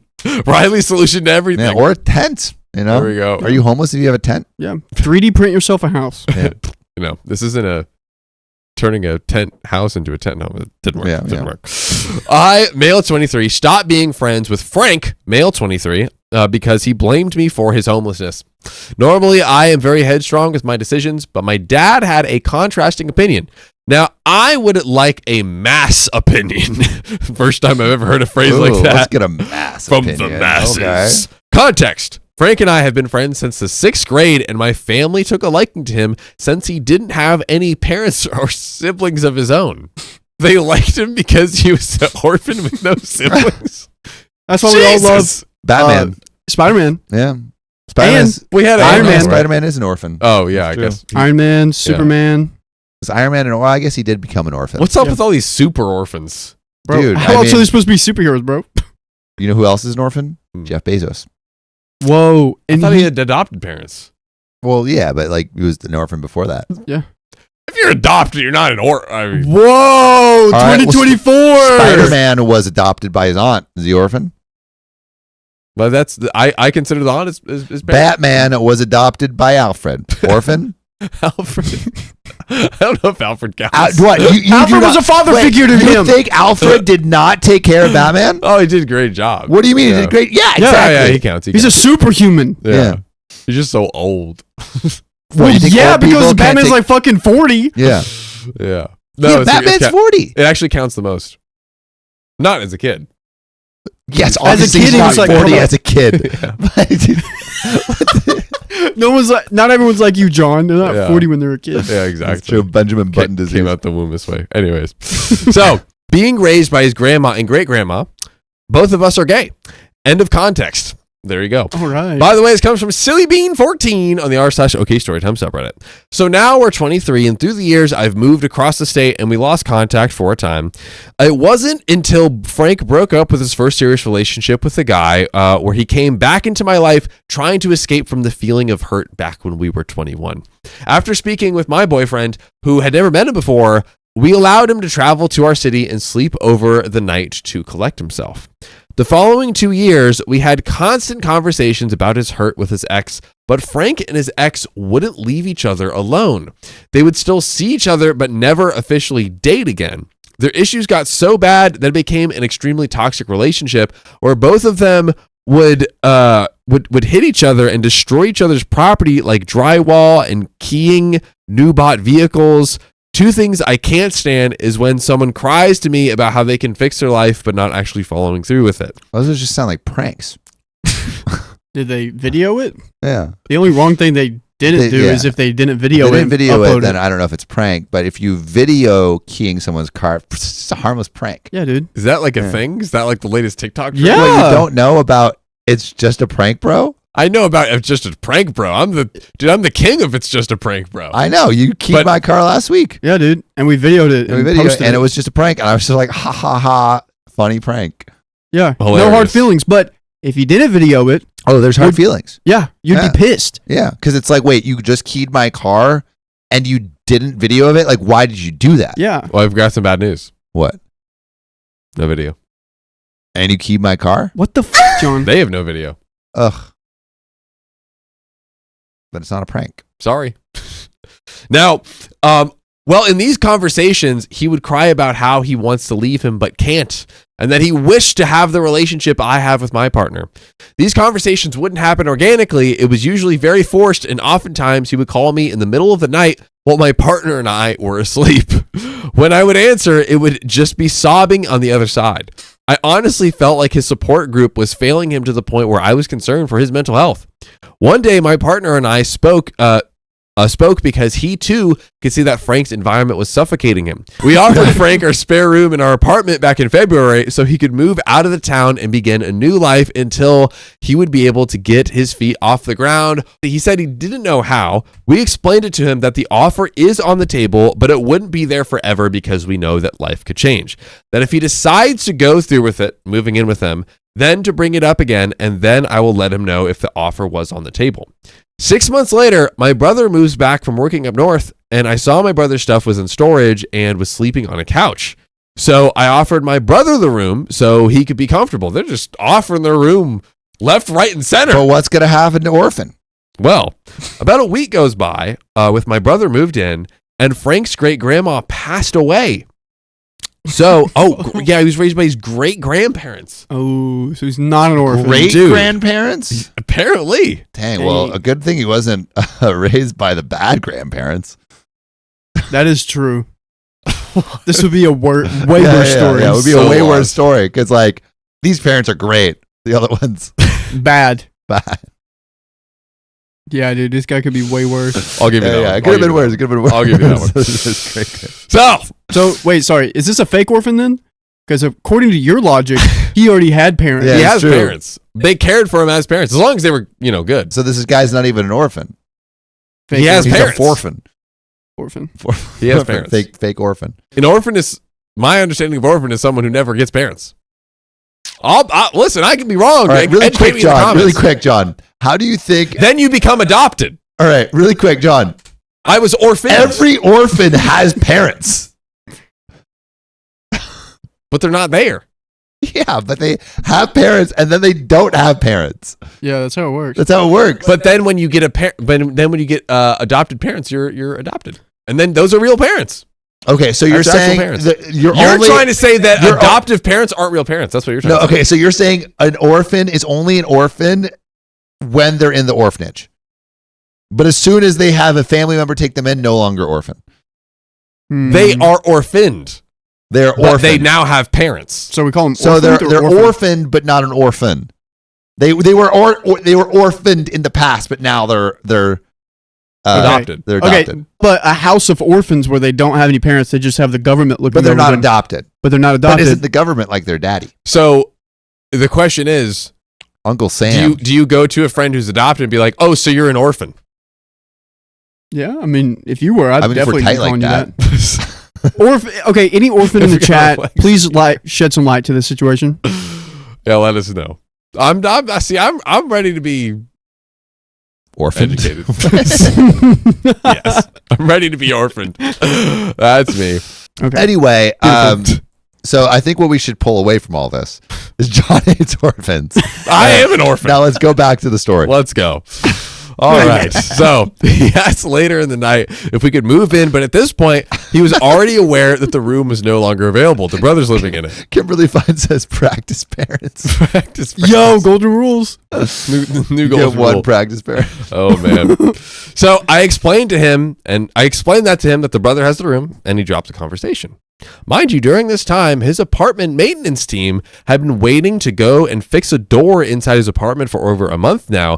But he had his sister illegally living with him because she was put out by her ex-husband. So his fear was that they would take it away because they would see all their stuff flying around them into Frank's apartment, showing more than one person lived there. Basically, the sister was living in Frank's apartment.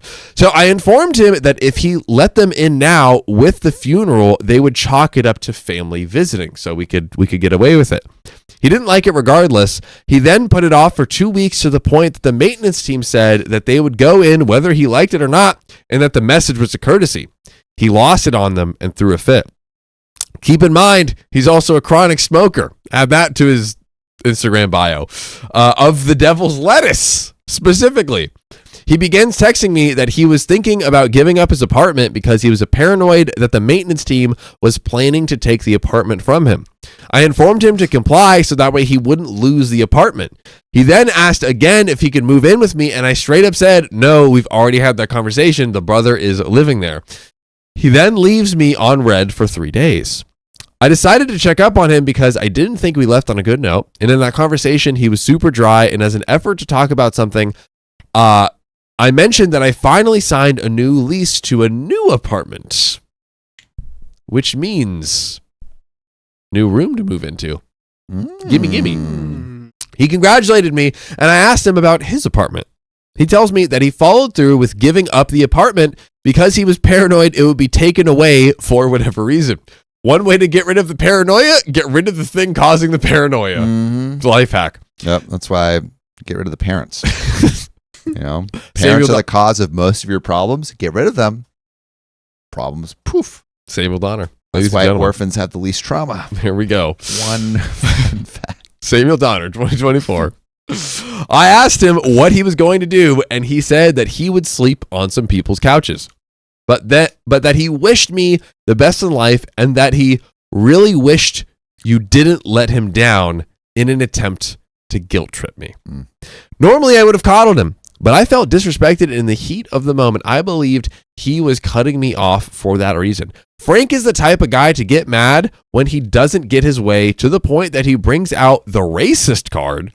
He has done it with someone that he starts being racist, or he's like, I can't believe you're being racist towards me.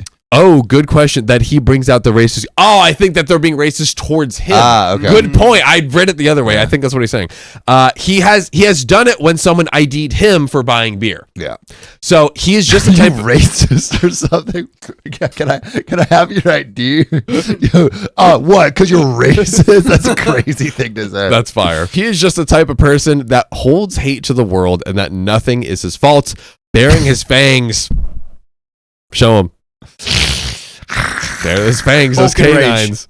Back to the story. He's bearing his fangs on anyone who crosses him, Frank is. After knowing someone for 10 years and a best friend at that, you know the type of person that they are. This is where I believe I might be the a-hole. I proceeded to tell him that I couldn't believe what I was hearing and that I had to put up with this much of his BS to have him bear his fangs on me.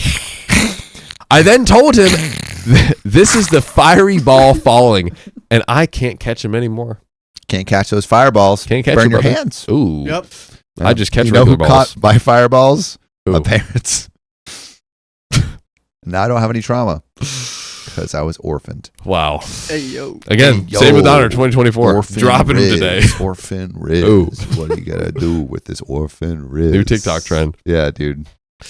He then proceeded to call me multiple times, and I kept letting it go to voicemail. In attempts to call my boyfriend to tell him, my phone for some reason answered his call. I hung up and called my boyfriend again and informed him what was going on. My boyfriend really wanted me to actually talk to him and tell him off because I was so upset, and this was a long time coming. I decided to answer one of his calls, where he proceeded to say that I just wanted to call you to explain. And I told him, okay, you can explain, but I would make a big decision afterwards. This is when he said that he didn't want to explain anymore. He called to explain and then said he doesn't want to explain anymore. Yeah. What is like, he, Johnny Harris, who makes explainer videos on YouTube? Pff, no. And he says no. I'm no Johnny. The title of the video is I will explain this, and then he says I'm not explaining Yeah, this. dude. Well, why do you keep making me do stuff? Why do you give me jobs I don't want? Why do you think I would explain? Yeah. I only said I would. That's ridiculous. That's ridiculous. It's like putting a story, saying like we're gonna read stories and just not. Yeah. And just talking about orphans for 30 minutes. That's what happens. It's highly logical. Hey, you know what? Deal with it. You're getting served up some orphan soup. This is our content. This is our content. We can do whatever we want. Please, Sam, have some more soup. Yeah. Eat it up. No, you get orphan soup. You get orphan soup. Top slop. I informed him. I informed him. If that is how he wanted to handle it, then let this be the last time we speak, because if he didn't explain what he meant, then that would be it. And he wouldn't get to try to explain that later. Orphans have the least trauma merch. That's the Samuel Donner exclusive line. And I stand by that. That's the one where he has this nice little Samuel Donner signature, just like boom, boom, right on it. That's the I Samuel put my Donner line. name on that. I put my name on that. 2024. Whenever I run for president next year, yeah. That's going to be my slogan. Because the elections are going to start. I will get up again 100% of the orphan vote. That's I don't care about anyone else. Just give her the orphan. the coalition of orphans. Yeah, will carry dude. you to the You know what finish line. orphan tears can do? Man, they can really I can really send you into the moon. Apparently not much, according to this story. Yeah, dude, I would be crying. Oh, but anyways, so he wouldn't get a chance to try to explain it later because I wouldn't answer him after the disrespect. I genuinely think he was trying to do damage control because I had never been mad at him like this before. By the way, you never have to be mad at us because you can join us live on YouTube, Facebook, and TikTok every weekday at 3 p.m. PST. Just tap our profile. Join the family. Join the family. Get in here. Whether you have a family of your own or not at all. Exactly. We welcome you all. We will be your adopted parents. Yeah. Okay. Daddies. We And literally you will be just adopted. solved orphans. Eat our slop. All right. Well, eat his slop. My God. Orphans. Yeah, John, I have a girlfriend. Fly. I ain't Won't feeding my give slop to anyone's slop. nobody else, but Please, more slop. okay. Please, John, give me slop. The children want slop. Focus, boys. You won't give him slop. Okay. John You guys are only friends. saves slop for his girl. We done the right moves in the story. Oh, tell me what happened in the story? Tell me right now. Give me a rundown, bullet by bullet, what happened. Tell me right now. Tell me. Well, there. Shut up. Shut up.